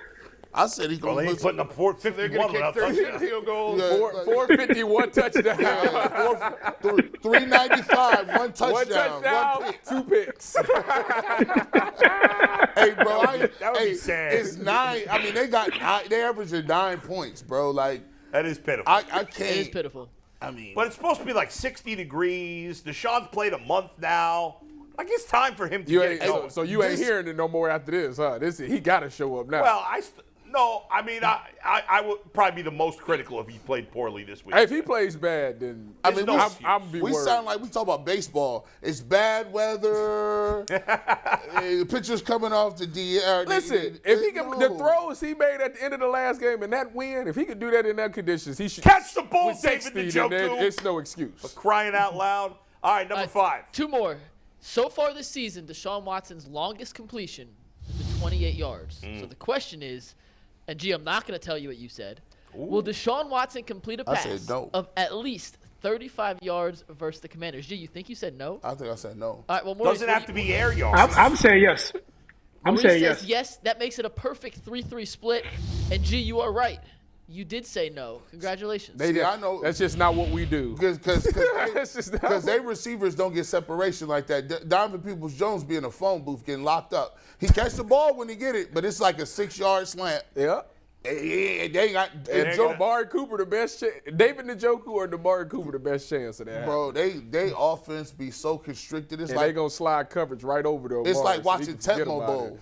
It's like I got my eye on David Njoku this week. He played with no heart last week. He better play this week. That's why I wanted to start some him over doctor Dunn. said. I think he's going to have a big game this week. There was a doctor that said. You saying I should start him over? Basically, Knox? when he came out with no I shirt, don't know about that. that technically when he didn't have no shirt on, it zapped him in the fourth quarter by some sort of medical condition. I don't know what it's You called. seen that on YouTube? By the way, you should, because the Bengals are going to teach the Bills a lesson. They're going to teach the Bills a lesson on Monday Night Football. So, yes, you should start David Njoku. They're going to have a 50-yard touchdown, the Browns, this week. Bulls To calling a who? shot. To who? David Njoku. 50. It doesn't have to be in the air. He could catch it for Catch a 15 run. and run for 35. Cut it out. All right, last one. Yeah, last one. David. Involves a former Buckeye. Will Jerome Ford have more rushing yards This is than such a wide sad receiver question. Curtis Samuel? No. Hell no, not at all. I told you I'm biased towards the Buckeyes, so you know who I've chose. He chose Samuel. We all thought that three of us in the production booth said yes. Literally everyone else says no. I think Samuel's going to get carries over Hunt this week. Well- I mean, not Samuel. I think Ford's going to get carries over Hunt. Well, they literally just came out and said that the rookies are not, the young guys aren't playing like that. And evidently they don't Ford like. ain't doing squat. Evidently they don't like 4-yard runs either. So like I don't know if that's gonna work. And we're He only moving. needs like 12 yards. By the way, I mean, don't we're like- I moving don't to like the air four- I don't raid like 4-yard runs anyway. either. We're going to the air raid, so why would he get the ball? Yeah, Going shotgun to the air raid. up top. We're going to Tennessee. And- Tennessee Volunteers defense. Is And what by we're the way, being we installed. drafted Jalen Hyatt, which that's not a joke. No, we probably That is are. going to happen. That's a lock. Yeah. That's a lock. That's not a joke. Because we need somebody that's been in the air raid yeah, to come out here, you know. Maurice, great stuff, buddy. We appreciate his time as always. Happy New Year. Hey, way to line Tyvis up, Happy man. New- I like that, man. He didn't way to line line me. you up. He didn't allow me up. We had a great conversation. He poured the gravy on Tyvis today. It was chicken gravy. It was a great conversation. He got gravy. It was a great conversation. That was good. It was great stuff. It was no hard Maurice feelings. Clarett. It was great conversation. No, it was good. Yeah, I actually liked it. Jesus busting your cojones. That was the best Maurice segment we've had in a long time. That was great. He That was on great. it. By the way, I had speaking to- of Browns wide receivers, go ahead, Tyvis. No, I just had to I had to get him out of his shell. You know, I had to throw some. You brought him out. You I- did. I- You got him see? out. So You great got him content. fired You up. was through the bait. you was channeling your Jay Crawford. Yeah. Is that what you doing? I've been watching Jay for a while. Is that what you been doing? Throw it out there and Hey, see you ain't what gotta they take do. that, bull. Don't take that. You gotta take that. You can say something. Go ahead. What about the Browns? Oh, about the Browns? No, I'm good. Look, Jada got it. Look, it threw him all the way off. Where is he Yeah. at? Let No, me talk to about the this man Browns. right now. I mentioned this before the show. Somebody had tweeted, I don't know who tweeted this, I don't remember, but somebody was like making the point that, man, if the Browns had drafted Amon-Ra St. Brown instead of Anthony Schwartz last year, Amon-Ra St. Brown was taken a round later than Anthony Schwartz. It's not just to kill the Browns. Every team blew it. Right. I mean, Amon-Ra St. Brown right now is like a top 25 wide receiver, and he was drafted in the 4th round. He should have been a first-round pick, second-round pick at the worst. But, you know, it's the little things like that. And he's not a burner necessarily, but, He get vertical. you know. He get over on If the top. You know, it's funny. I've defended the Browns wide receiving core, and Amari Cooper and Donovan Peoples-Jones are good players. They should be starters. They're good players. But I do think, guys, that that as bad as the defense has been, and as much as it needs to be addressed, I do think if you traded for DeShaun Watson because like where you you're want to going. have a dynamic I like offense. where you're going. Don't do compete this. with other teams. I Don't like do where this. you're going No, with this. because you know I'm a Set defensive it guy. up. Don't say And that. Set it up. I think, and now they may not be able to do it Set because it I up. don't know who you're getting with a 2nd-round pick, and I don't know who you're getting via trade or whatever free agency. I don't know if there's that guy. Free agency, I think the best wide receiver is Juju Smith-Schuster, who's not, you know, he's okay, but he's not great. I always thought that offense sell tickets and defense wins championships.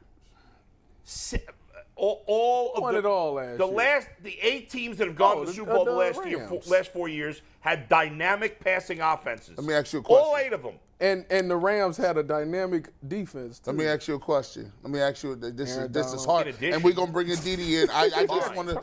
They don't win without. What happened? They don't win without Aaron Donald sacking, getting to Joe Burrow Correct. again. However, they have the same defense this year, and they suck because their quarterback can't play. It's people up and down. All Aaron right. Donald's been out of the line. I will. But they say were already that sucking And before he was Jalen out. Ramsey's stealing money. What do you mean? He is stealing money. we don't Finger care about gun. the Rams. What we care about is getting the receiver for the Browns. I think it's And the number one priority this offseason. Aditi, And the tell us. best trade chip that the Browns currently have is Bring in Nick, Aditi. is Nick Chubb. Oh, well, now I'm not going that far. Bring in Aditi. I don't think believe it or not, I'm not with you on that. I'm not even here with this. G, He's stop gone a talking. bridge too far. Okay, you're just digging the biggest possible hole ever. Stop talking. I'm just saying, that's what they got. Totally in your camp. No. Defense wins championships. Defense wins championships. Defense wins No, championships. defense does not. That's a fallacy. Listen. No, it's not. We didn't make the rules. No, it's We didn't make the not. rules. He's so right. Quarterbacks win championships, Aditi. You know it. Yes, they do. Offense, you win championships with defense. I need some clout since me and Maurice got into it. Now I'm glad somebody agrees with You me. can't. Completely agree. Come on now. This is insane. That's old school. It's not the case anymore. The quarterback is more important than the defense. Excuse me? No. I'm not even talking about the Ravens in 2000. Just think a few years ago, the Super Bowl in Atlanta, right? The Rams and their high-flying offense come into Atlanta, and what do the Patriots do? Completely Tom shut Brady. them. Okay. God. It's not like he scored any points either. The Rams quarterback was Jared Goff. No, that was all about defense. Come on now. Why have the Kansas City Chiefs ever fallen short? Because of the quality of their defense, which hasn't been there. But they've been the best team in football over the last 3 years, the Chiefs, and they won a Super Bowl. Won. You gotta have the quarterback. They won. They've been the best offense in Super Bowl. If being the best offense was all that mattered, they would have won 3. How many Super Bowl? First of all, he's only been playing for 3 years. They might win again this year. It was the Bengals defense. Listen, it was the Bengals defense, not the Bengals offense, that won the game in Kansas City that got them to the Super Bowl. You tell him, Aditi. That's not complete. That's not completely tell true. him. Look, Aditi. Wait a second. She got him stuttering. Wait a second. The Bengals defense that won Wait that a game. second. Hold on. She got him stuttering. The Bengals defense And played. it was Aaron Donald. P.S. By the way, it was Aaron Donald with a defensive play. That's what I said. that won the And Super That's Bowl. what I said, Aditi. And how many games? And Aaron Donald hasn't won any championships except when they had a great quarterback, Matt Stafford. That's it. Okay. That's his only title. Way to come back with that rebuttal. wasn't Wait a just- minute. Wait a minute. Hold on. But they've Hold been on. to the Super Bowl with Yes, golf. you need. Yes. But wait, hold on a second. This can't be good TV. Like us yelling at each other. Aditi, I'm going to yell at you. Hold on a second. I let you get the Bengals. Stay right there so First yell of at all, you. the Bengals defense played great in the second half in that Chiefs game. You are correct. However, they were down huge because their defense was crap in the first half, and they wouldn't have won the game unless both units played great in that second half. So the defense did play great, but so did the offense. They had to come back. But of course, no, and of course, look, and it's so funny you say this because I literally just had this conversation with someone 2 days ago. The great Bill Arnsparger, the late Bill Arnsparger, when I was a student at Cornell, he was coaching, and he, of course, was the architect of the no-name defense and the Miami Dolphins, all of that. Anyway, Bill Arnsparger, one of the first things that he ever taught me was don't let anybody denigrate special teams. That football really and truly is 3 phases. Offense, defense, special teams, every phase is vitally important. So what I'm saying to you is not that offense isn't important, not that the quarterback isn't important. Of course it is. But to act as if the offense has some sort of primacy over the defense, that it's more important to have a great offense than it is to have a great defense. No. Because at the end of the game is decided on who makes the defensive play. The reason that the Bills lost that insane game last year was not that their offense couldn't score, it's that their defense couldn't stop the Chiefs. You need a defense to win in January and February. Done. Amen. You can get by on a high last thing, and then I want to let get Jason in. You can't have a crap defense and win. I agree with you there. But I would take a great quarterback and a mediocre defense over a great defense and a mediocre quarterback any day of the week. 20 years ago with the Ravens, when the game was different and the Giants, okay, it was different. Nowadays, with the rules all favoring the offense, the quarterback is more important, and the quarterback I can keep for 15 years. I can't keep every year, the best defense is different team, because I can't keep a defense together because I need too many good players to keep a defense great year after year after year. With quarterback, I only need one guy. That's a very fair point. Until you said that, I was sort of actively thinking, okay, could I win with an offense that runs the ball, doesn't make mistakes, but a great defense and a game-changing player? I would argue that I could, but you're right. If you're thinking long-term strategy and how am I building my team, then yeah, of course, a quarterback has way more longevity and has way more influence. But are you the Rams who are selling out for just 1 year and that one Super Bowl, or are you thinking about building the foundation of a franchise that you hope sticks around for a period of time? Sticks around in the conversation. That is a very fair point, Adam. I'll give you that. Good rebuttal. Good answer. All right, Jason, go ahead. I just want to know when we can see the mixed tag team match of Aditi and Maurice against Bull and Tyvis. I'd pay $60 parking to see Aditi come off the top rope with a chair. That would be funny. And whack one of you guys with it. That's all. Last night, Jason brings this up, Aditi, because I took Aaron to wrestling last night. I had not gone to wrestling in over 30 years. And actually, there was a tag team match where it was 2 men and 1 woman on each team. And at one point, this was one of the coolest things I've ever seen. Whenever one of the women would tag in, the other woman had to come in too. But at one point, and I know, you could say, obviously it's fake. However, you can't say that on a nationally syndicated show like this. It's not fake. You know what I mean? Santa Claus is real, and so is wrestling. It's not fake. They're great athletes. Not fake. Not fake. Well, you know what I mean. They're great athletes. At one point, one of the women in this tag team picked up one of the guys and body slammed him. Aditi, could you pick up Tyvis? Can you pick up Tyvis? I'm not going to ask you to pick up Bull. You can't pick me up. If he jumps and helps me out, sure. But let me tell you, I am so much stronger than I thought I was after I survived that -15 wind chill on Saturday. I'll give you credit. It's funny because Alvin Kamara and I were talking about this after the game. We don't ever need to do it again, but we suddenly feel a lot better about how tough we must be that we survived that outing. I will say that. I had my son there. We were in the club seats, and I was telling these guys, first quarter, I'm like, this ain't bad. We're all right. By the fourth quarter, I couldn't feel anything. I couldn't see color.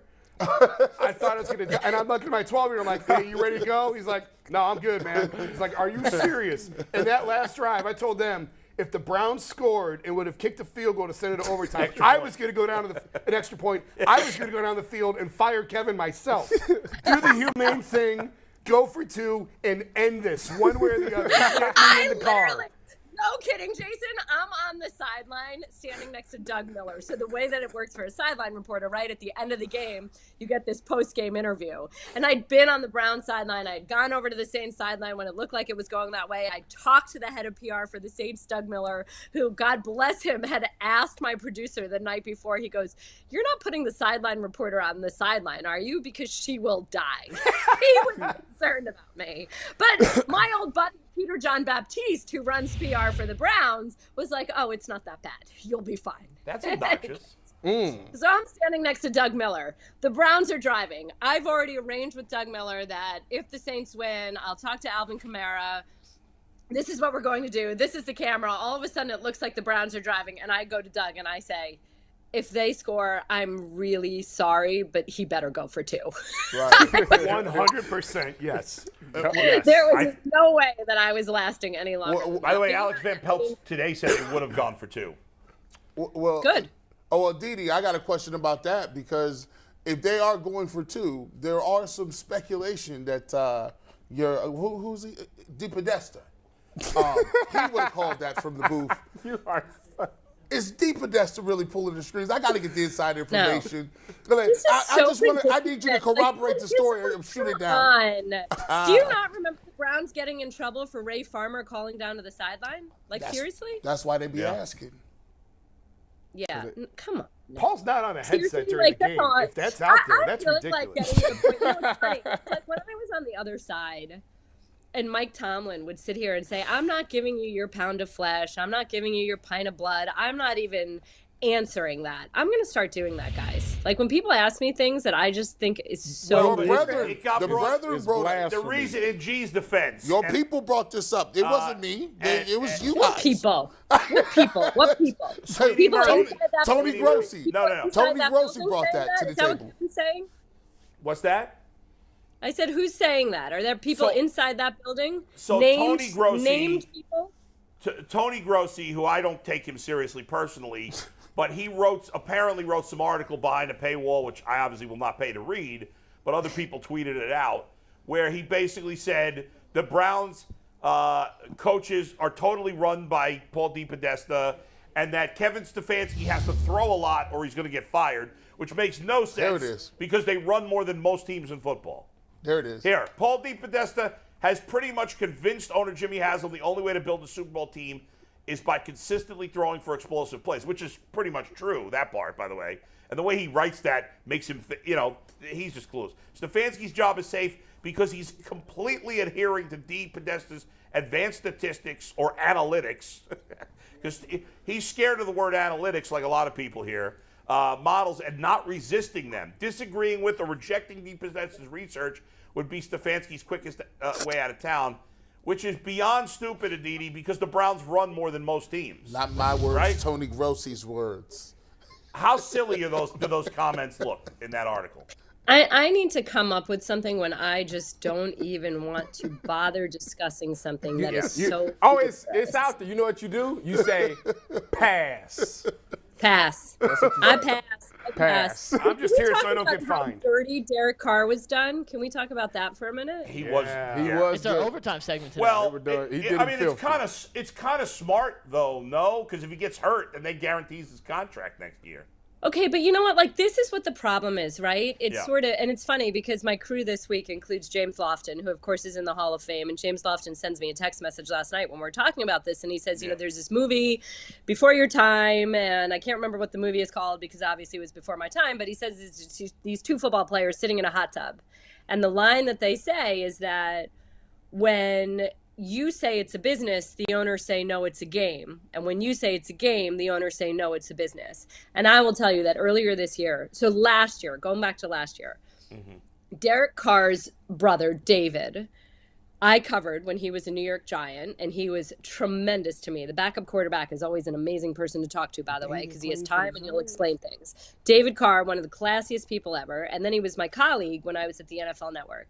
And a year ago, when it looked like what's going to happen with Derek Carr, I remember talking to David extensively and being like, he should come to Pittsburgh. And if he wants to like stay in my guest room while he visits Pittsburgh, my house is open. Like, tell him to come to Pittsburgh. This is before Mitch Trubisky of Mentor, Ohio, and Kenny Pickett and all that. And David and I talked at the time, and he had said, I really think that Derek is going to play for the Raiders or he'll just call it a career. And so I had Derek this season, and I asked him. And Derek said that that's exactly how he felt, that the truth of the matter was that, you know, he respected and admired Kobe Bryant so much, who spent his entire career with one team, that Derek Carr himself felt like he'd see these guys that he thought he was better than winning playoff games, and it's something he's never done. But he felt it was such an important lesson to give to his children that he stuck with one team, that if the ship is going down, he's going down with the ship, that through all of the ups and the downs and the drama and the craziness and everything, he was loyal to that club, to that franchise, to that organization through all of it. And I'm telling you, when I came out of that, I just really felt so strongly about his sincerity and why it was so important to him to give his everything to the club that drafted him and took a chance on him. I respect that too. But you know what? Just like that, they threw him out like the trash. And you know it's no. Smart business decision. Sure, it's a smart business decision. Have we all been on the end of something like that? Yes, every single one of us has felt like we've given everything to an employer and then had to learn, you know what, they don't give two what's about us. They will never love us the way we love them. We all have lived it. It's awful to live it. It still sucks from afar to watch it. It just hurts. There's no loyalty in it, man. One of the classiest guys in the NFL could potentially be a distraction. Come on. You don't think he wanted to go home at that point? I mean, I think it was one of those things where it's a mutual decision, mutually amicably agreed upon that no one's going to say anything negative about anybody else. And that's that. But Aditi, you don't I think that's, but it still makes me sad because there's still, yes, we all get it. We get it. Right. Football is big business. We get it, okay? Obviously, it's big business. But isn't there a piece of you that still wants to believe in the idealism, the romanticism of, Derek Jeter plays for one club his whole entire life, and he's the captain, and he means everything. And Eli Manning, even on the way out the door, there was only one club. You still want to kind of feel that way. That it's not just let me go to the highest bidder or I'm a commodity. You want to feel like it means something more than that. The game is the game, always. Yeah. I'm gonna just say this: Tom Brady was released by the Patriots after he was a free agent. 6 Super Bowls, they didn't even throw him a contract. Yeah, but he wanted out too. He wanted out. They ain't throw him nothing on the table. My boy Sherm got fired by the Seahawks. He talked about it all the time.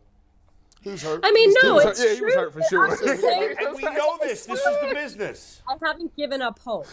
That's what I'm saying, Tyvis. Yes, of course you're telling the truth. Even Tom Brady's dad said that at some point it's going to end, and when it ends, it'll be ugly. And that's when he was still with the Patriots. Everybody knows it, but I still want to hope or dream or believe or aspire to it. I want to believe that Nick Chubb is Jim Brown, that he's never going to be with anybody else, and he will always and forever be a Cleveland Brown running back. And not if G. Bush making the decisions he get rid of. G. Bush want to kick his ass out of town. He said, I wanted to give him the ball. Y'all didn't want to give him the ball no more. So we might as well get something for him. He said Jerome Ford is Jerome Ford time. The sad part is they couldn't even get that much for Nick Chubb in a trade as good as he is. It hurt my heart. They couldn't. Probably second. I wanted Nick Chubb to get the wrestling title so bad. I did too, man. It bothered me too because this season was tailor made for him and the defense. It was just tailor made for them to just shine. So let's confirm that Aditi has said that anything about DePodesta ruling the on-field stuff with an iron fist is absurd and shouldn't even be discussed. Is that correct? It's absurd like that. Okay. Yeah. I'm not buying there. Or as Tyvis said, as my buddy said, pass. Aditi, let's talk about now we know the Browns don't have a first round pick, so second round. Who do you think, after looking at this team, how this season has gone, with DeShaun Watson being healthy for next year, do you get him a receiver as a Jalen Hyatt, or do you go defensive and shore up that defense? Second round pick. She like defense. Go ahead. You know what? I really, really, truly, and it's funny because when I was a young writer, I remember the first year I was covering the NFL and everyone kept saying best available player. And I was like, what nonsense? You clearly have holes. Come up now. But the truth of the matter is you never know who's going to be healthy a week or a day into training camp or midway through the season.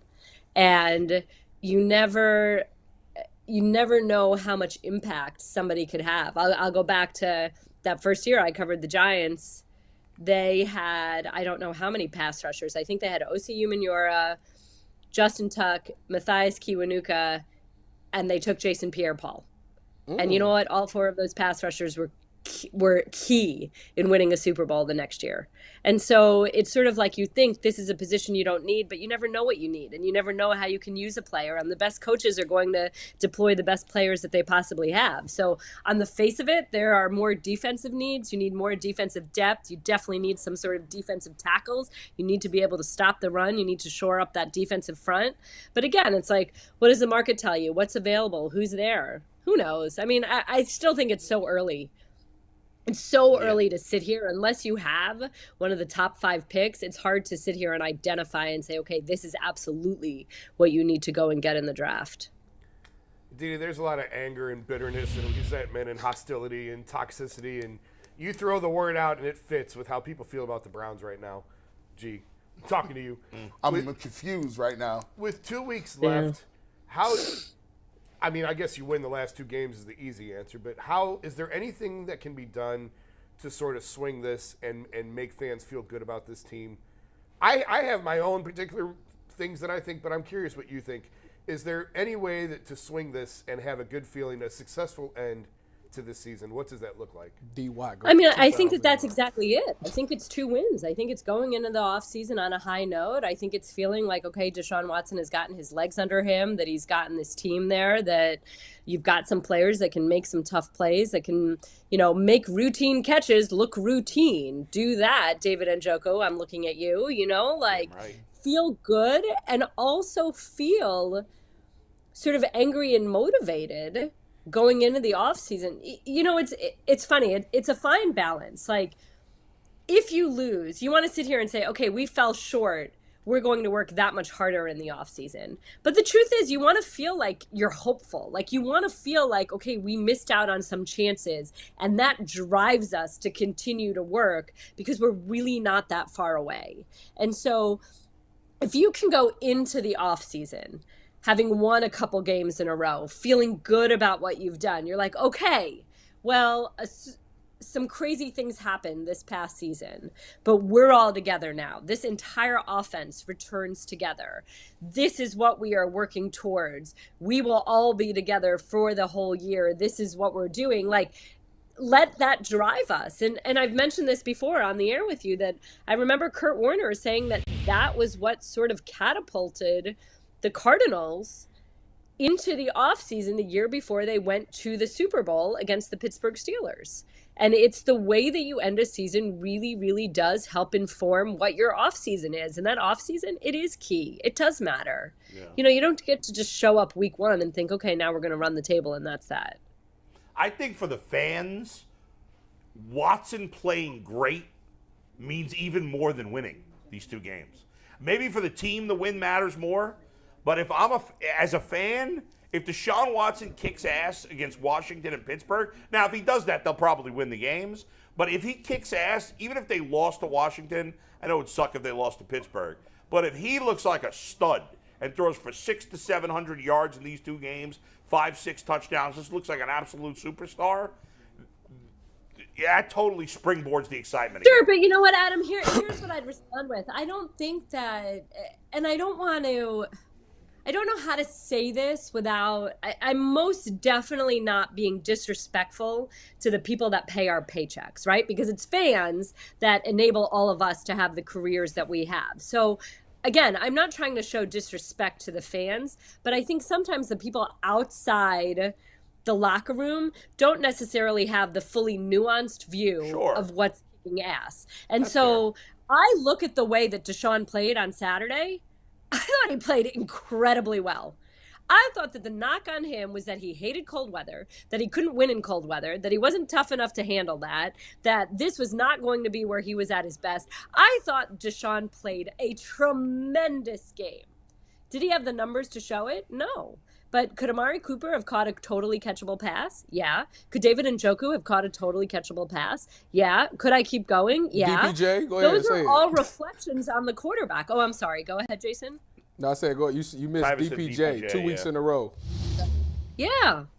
I mean, and again, I think that DeShaun has played phenomenally well the past 2 weeks. I just don't know that the average fan sees that for what that is. It's the same way when, a quarterback has high interception numbers and you blame the quarterback, but it's like, well, how many of those interceptions are actually on the receiver and how many are on the quarterback? Or how many were on the lineman that didn't protect against a defensive lineman getting his hands up? There are so many other pieces to the puzzle that sometimes the average fan doesn't see. And I would say inside that building, there's a lot of excitement about the way that DeShaun is playing, the throws that DeShaun is making, the decisions that DeShaun is making, and who he is back there. I got a question. This is slightly off kilter. No surprise. I like to look at now. New Year's is coming up. Where are you now compared to where were you a year prior? And what is something you want to do to change something about yourself moving into next year? Wow. Deep question. That's very deep. I thought it was Professionally about the or Browns. Either or. Yeah, I thought, is this about the Browns? Like, where? No. It's about you. It's about you. I think we got to all answer that question now. It's about you, Aditi. Oh gosh, Stumped. I'm limited in a lot of things I can say, so I have to figure out how to say this. I'm professionally in a very, very, very different place, as you all know. A year ago, I was working for the NFL Network, working in the daily grind of daily coverage of the National Football League. Now I'm at CBS, where I get to be a part of game broadcasts, which is a completely, totally different entity. But I think the bigger piece here is that I am, you're going to make me start crying. Oh, me too.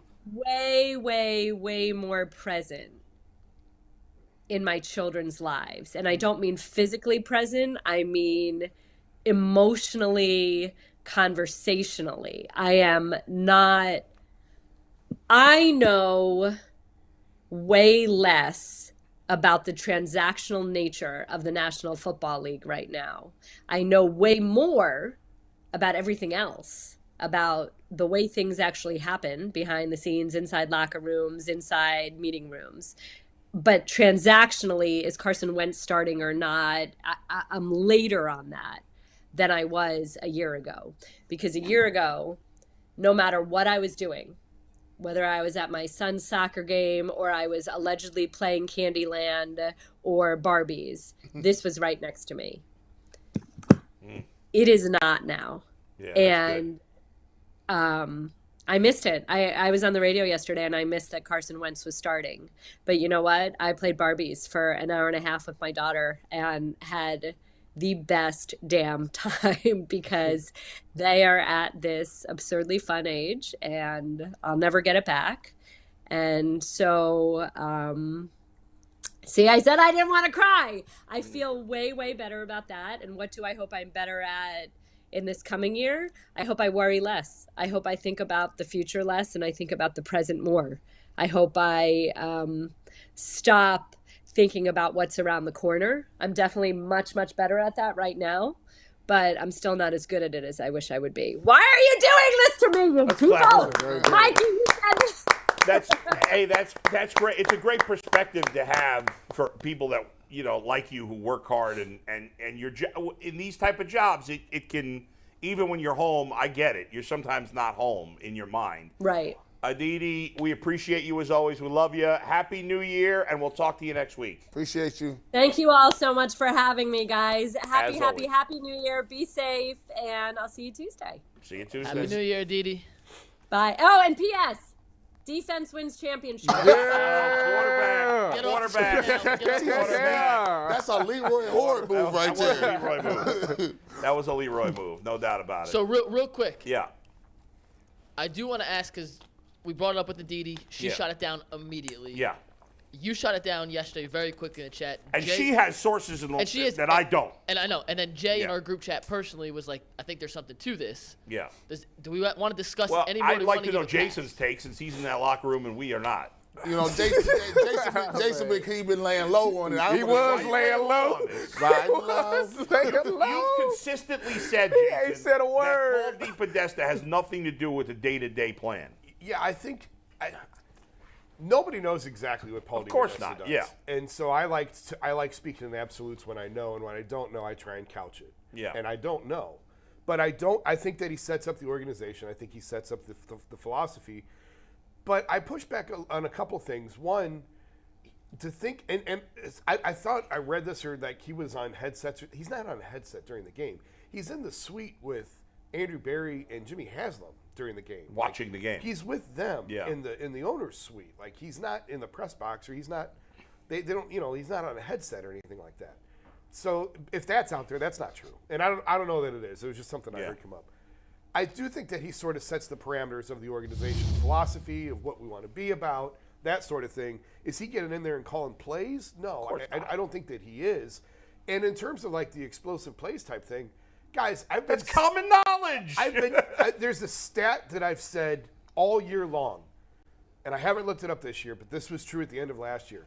Run the ball for 9 yards a carry, you're 500. Throw it for 13 yards an attempt, you're like 32-1 or something like that. You have to throw the ball to win. It gives you a much greater chance to win. And listen, of course there's like different parameters involved. Like when the weather's awful like that, okay, sure, throw it less, run it more. But in a general theory of how to win in today's NFL, you have to throw the ball. You have to throw the ball. Yeah. Running successfully guarantees you nothing but a 500 record. You throw the ball well, throw the ball successfully, throw it at a high level, it gives you a much greater chance to win the game. The numbers bear it out. And I guess that's the best way that I can say it. I have a lot of respect for Tony because he's done this a really long time. And I know he's very polarizing. I know there's a lot of people that don't like him. But I think he's called out a lot of nonsense. He's seen a lot of bad football here. And he's called the Browns BS often, and sometimes that rankles fans. I've done the same thing with the Cavs of times, and it infuriates the fans. Jason, that's all fair. And many times Tony and many other people have called out the Browns. And I take little pot shots at Tony because he was obnoxious to me once. Maybe he didn't even realize it when I first started working here, and I so bleep him because of that. Petty the Bull. I'm about to say, Petty, Bull is so petty. He don't even know. He said he don't even know. I don't even know. But here's the thing. He is one of these old school writers who doesn't understand analytics. And anytime you read anything he says, it's clear he doesn't even understand what the word means. Well, I will say that, like, he doesn't – I think it's obvious from his line of questioning with Kevin, he doesn't like all the going for it on fourth down. I do think it's fair that he doesn't like all the analytics, and that's fine. Like, everyone has their own – like, he's covered this game for a really long time. But this idea that the Browns are the only team invested heavily in analytics is beyond absurdity. And the Eagles, who are the best team in football this year, are just as invested as the Browns are. Actually, he did it in a piece. He does he talked to someone. They did a study on, I think it's a scale of 1 to 10. They say who uses the most analytics. He said the Browns at probably a 9. Then it's the Baltimore Ravens at maybe a 6. Who's coming up with these numbers? Just some random guy. These are his sources. I'm an opinion guy. What was the Eagles number? And the Eagles was at a 4. That's baloney. That's complete nonsense. Good catch. That's you caught it right there. Right. That's complete nonsense. The Eagles are Yo, this show has really been messed up the last couple. Are 100% invested as much as the Browns are. You can tell people getting their true feelings out on this show. Here's what's funny about the DePodesta conversation. Okay. He's been here for, I don't know, at least 5, 6, 7 years. He points that out too. They've ignored him most of that time. Like, Paul DePodesta didn't want John Dorsey. He didn't want Hugh Jackson. He didn't want Freddie Kitchens.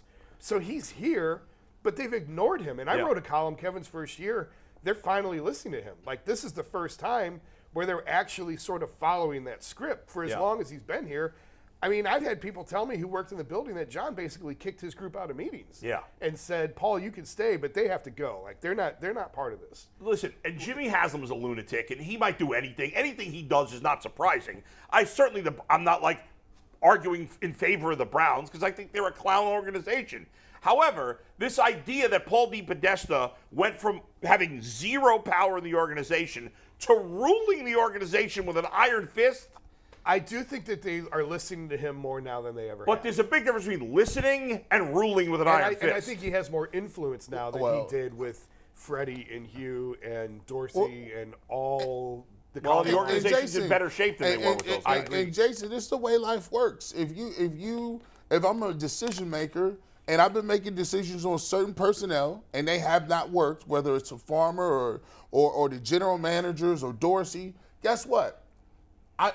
You tend to have a pendulum swing. You tend to say, okay, well, if I was left, let me go right and see if this works. And now if you do get DePodesta, I do think DePodesta is involved. But the problem with the Browns is you can't totally refute this story.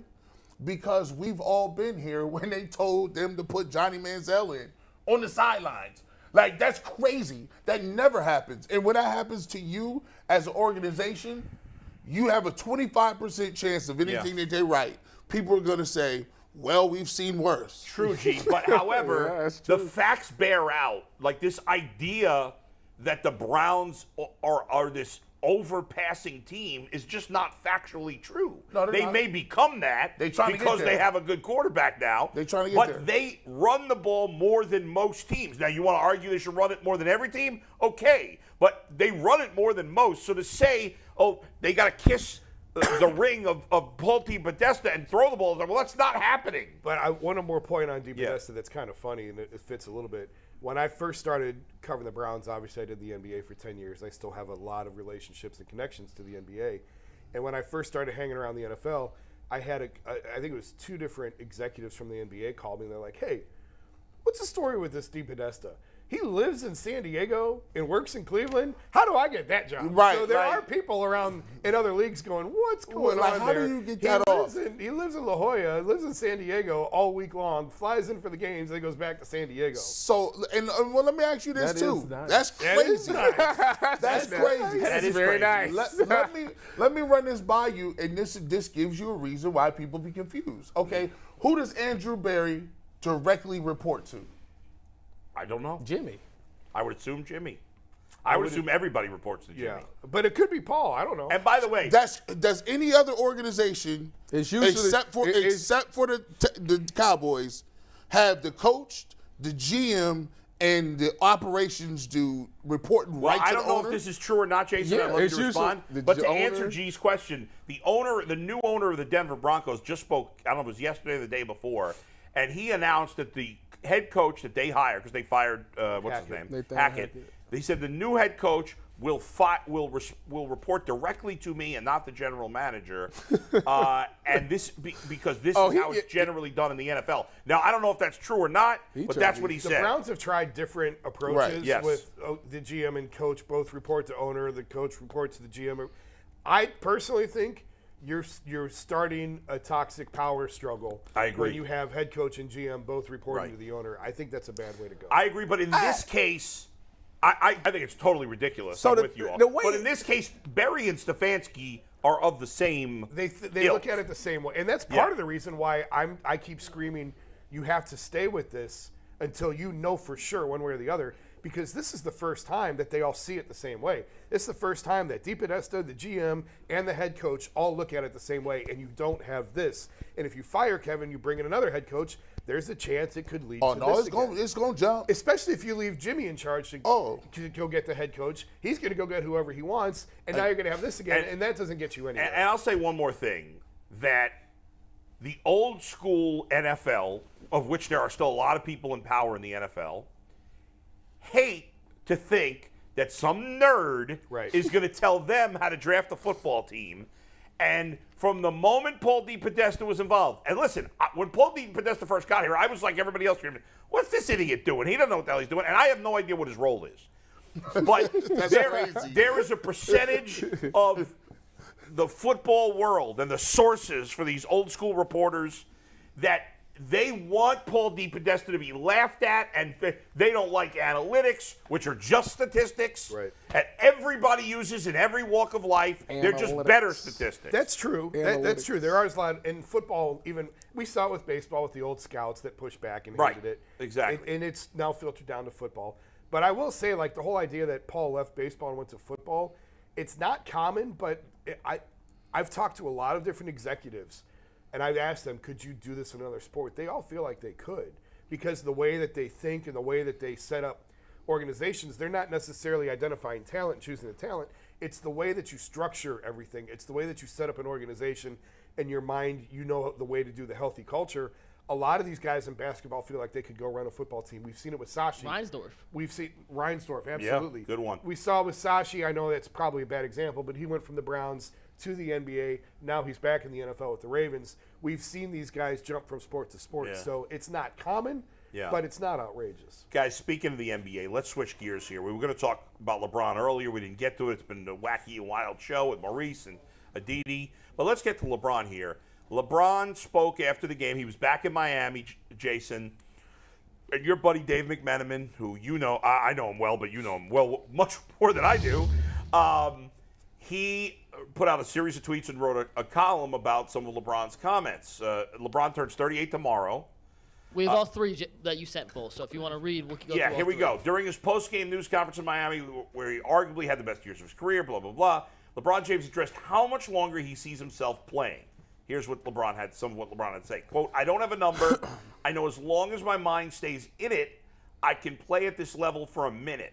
Now that's up to my mind. My body's going to be okay, because if my mind is into it, I will make sure my body is taken care of, and I'll continue to put in the work. I'm a winner. I want to win, and I want to win and give myself a chance to win and still compete for championships.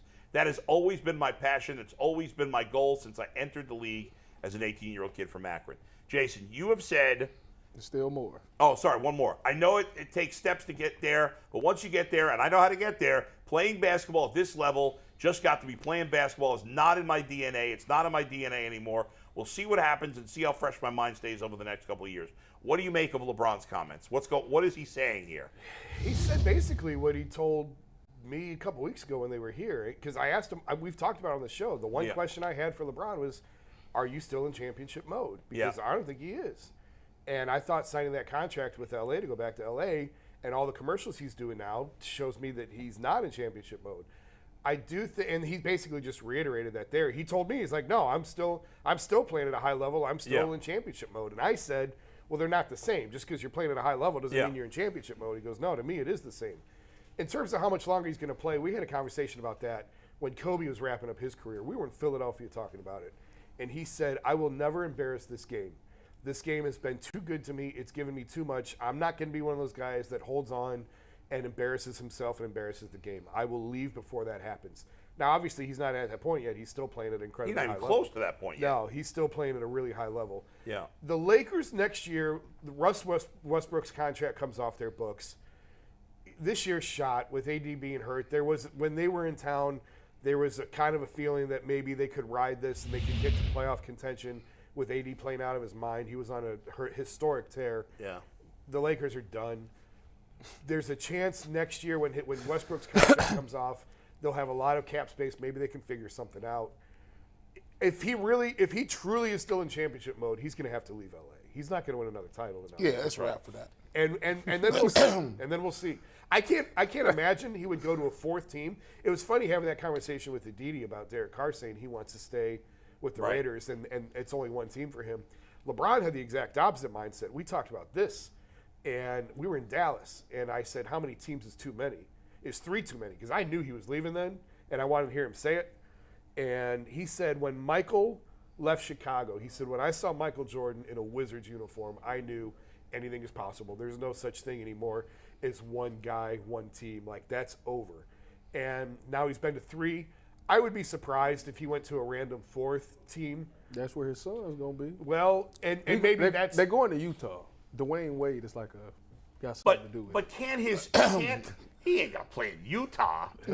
I do believe he'll play wherever Bronny is. Well, can he control where Bronny goes? Yes. Rich Paul can. He will tell him you'll never get another free agent. Yes. Rich Paul do not draft him. Rich Paul will do exactly that. He'll say, if you want to do business with me and my clients, you will not take him. And that's fine. That's fine. We go run it up this year because we go select They took over the league and basically held the league hostage until Anthony Davis went to L.A. Right. You think they can't control a guy who's probably not even an NBA talent?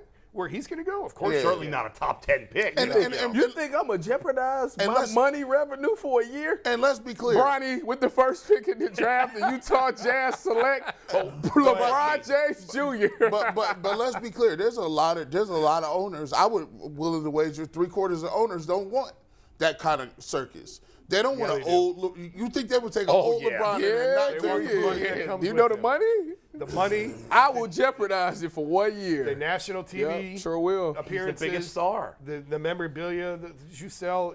Yes. How is he going to this gymnastics? I don't know how. It only works to me in one spot. I mean, he's got to come back home one more time, doesn't he?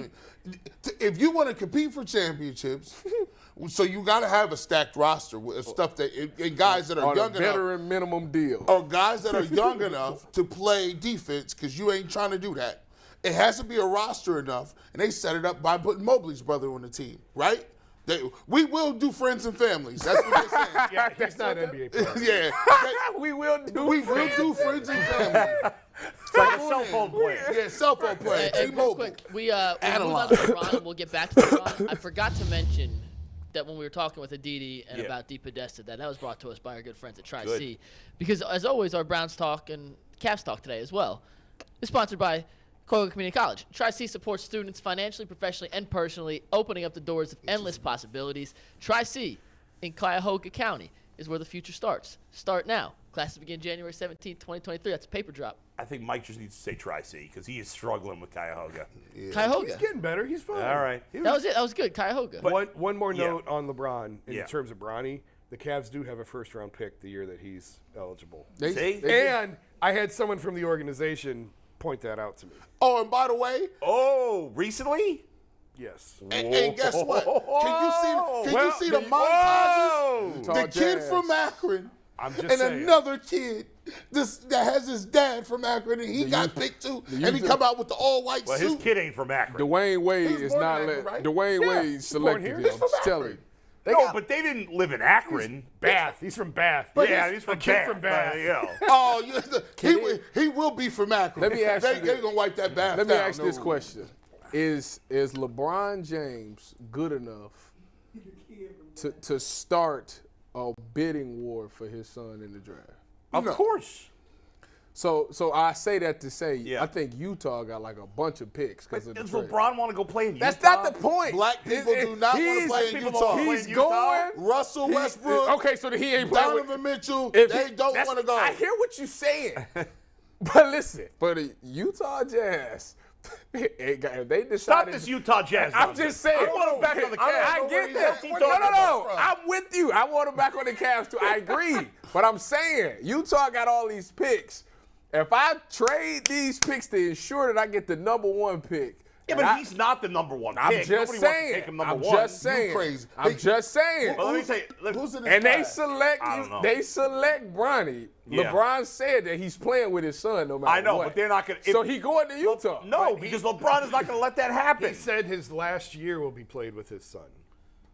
And we're sort of assuming that Bronny's first year will be LeBron's last year, but I don't know. At this point, unless LeBron goes over. Bronny better go where his son, because his son might not have another year. Jason, if LeBron goes, unless LeBron, I don't think any of us expect this to happen, but unless he goes quickly over the cliff, he looks like he could play for easy 5 years at a high level. Listen, he's averaging 28. The only guy that's ever been anywhere close to as good as him at this age was Kareem. Yeah. And even Kareem wasn't still at this level. Is I mean, it's absurd. I'd skip the Bronny one, and I'd definitely be in the Bryce campaign. Is Bryce better? I think Bryce so. is better. Bryce What is year is definitely he? better. He's a couple years younger. I'd skip Bronny. 2 years younger than Bronny. I go for Bryce. So he's going to be, in theory, in the NBA in 5 years? They'll probably Yes, change his the junior rules. year. No, they about to Senior change year, the 4 rules. years. They about to go back to you don't need to do one and done. Hey, bro, if you he go straight out of high I'm going to school. tell you what. If he hold on to play with both his sons. It'd be the coolest thing of all time. There are times when LeBron is still the best player in the NBA. When? Well, You know not game in and game out, but like he's still averaging 28? He ain't. and Let me ask He you ain't the this. best in the NBA. It's Tyvis, that let me dude. ask you this. What? On any given night, if you woke up and you saw LeBron put up 62, 21, and 10, would you be like, oh my God, how? I wouldn't be Yeah. shocked. I wouldn't be shocked at all. Yeah. Never. At this There's point, nothing at this LeBron point in could his do stage, that I would yes. be surprised If by. he's in that category of guys that you wouldn't be shocked at, and Tyvis, maybe you're in the minority, I'm with Jason, G, and Bull here, I would Shocked. not be shocked. He's still in that upper tier test on any given night. Yeah. Not on a night-to-night basis Right. for a full season, but he's 62, still capable. 21, and We I'd be understand shocked. Giannis is the best player in the NBA, but like LeBron Who? Wait, what was the who? LeBron, he's the best player in the NBA right now. Yeah. But LeBron is still at worst top 10 at worst. I think if LeBron was on a team competing for a title, he could give you that if you needed it. If Right. that's what you needed, he could give you that. 62, By the way, 21, and 10. One night? For my Yeah, for one night only. Yes. for my He take entire off for the life, rest of the week. for my entire life, or at least since they've both been around. So since LeBron has been in the league every day of my life, not that I'm a basketball authority, but I have always thought Michael Jordan ahead of LeBron, and I have changed my mind today. Today is the day that I have changed my mind. I'm putting LeBron in the number one slot. What was it? What day? It was just the fact that he's just so good at this age that he didn't take a couple of years off like Jordan did. Jordan went to 3 finals and retired. LeBron went to 8 straight. Yeah. I thought it was everybody 9. brings up their record in the finals, which is fine. And I think the NBA was a tougher league back then, physically, but also, like, part of the reason he never left Chicago is because they had such great talent around him the whole time he was there. I think that Tyvis has got the 6. I think the Robert Horry's got 7. Is he the best player? Here's the thing about the 6-0 mark. Yeah. It's like LeBron gets punished for taking teams to the finals that had no business going to the finals. business. Right. That Cavs team, None. the 08 Cavs team, had No no business. business going to the None. finals. And they got Zero. swept. The So Cavs he were- gets dinged for that.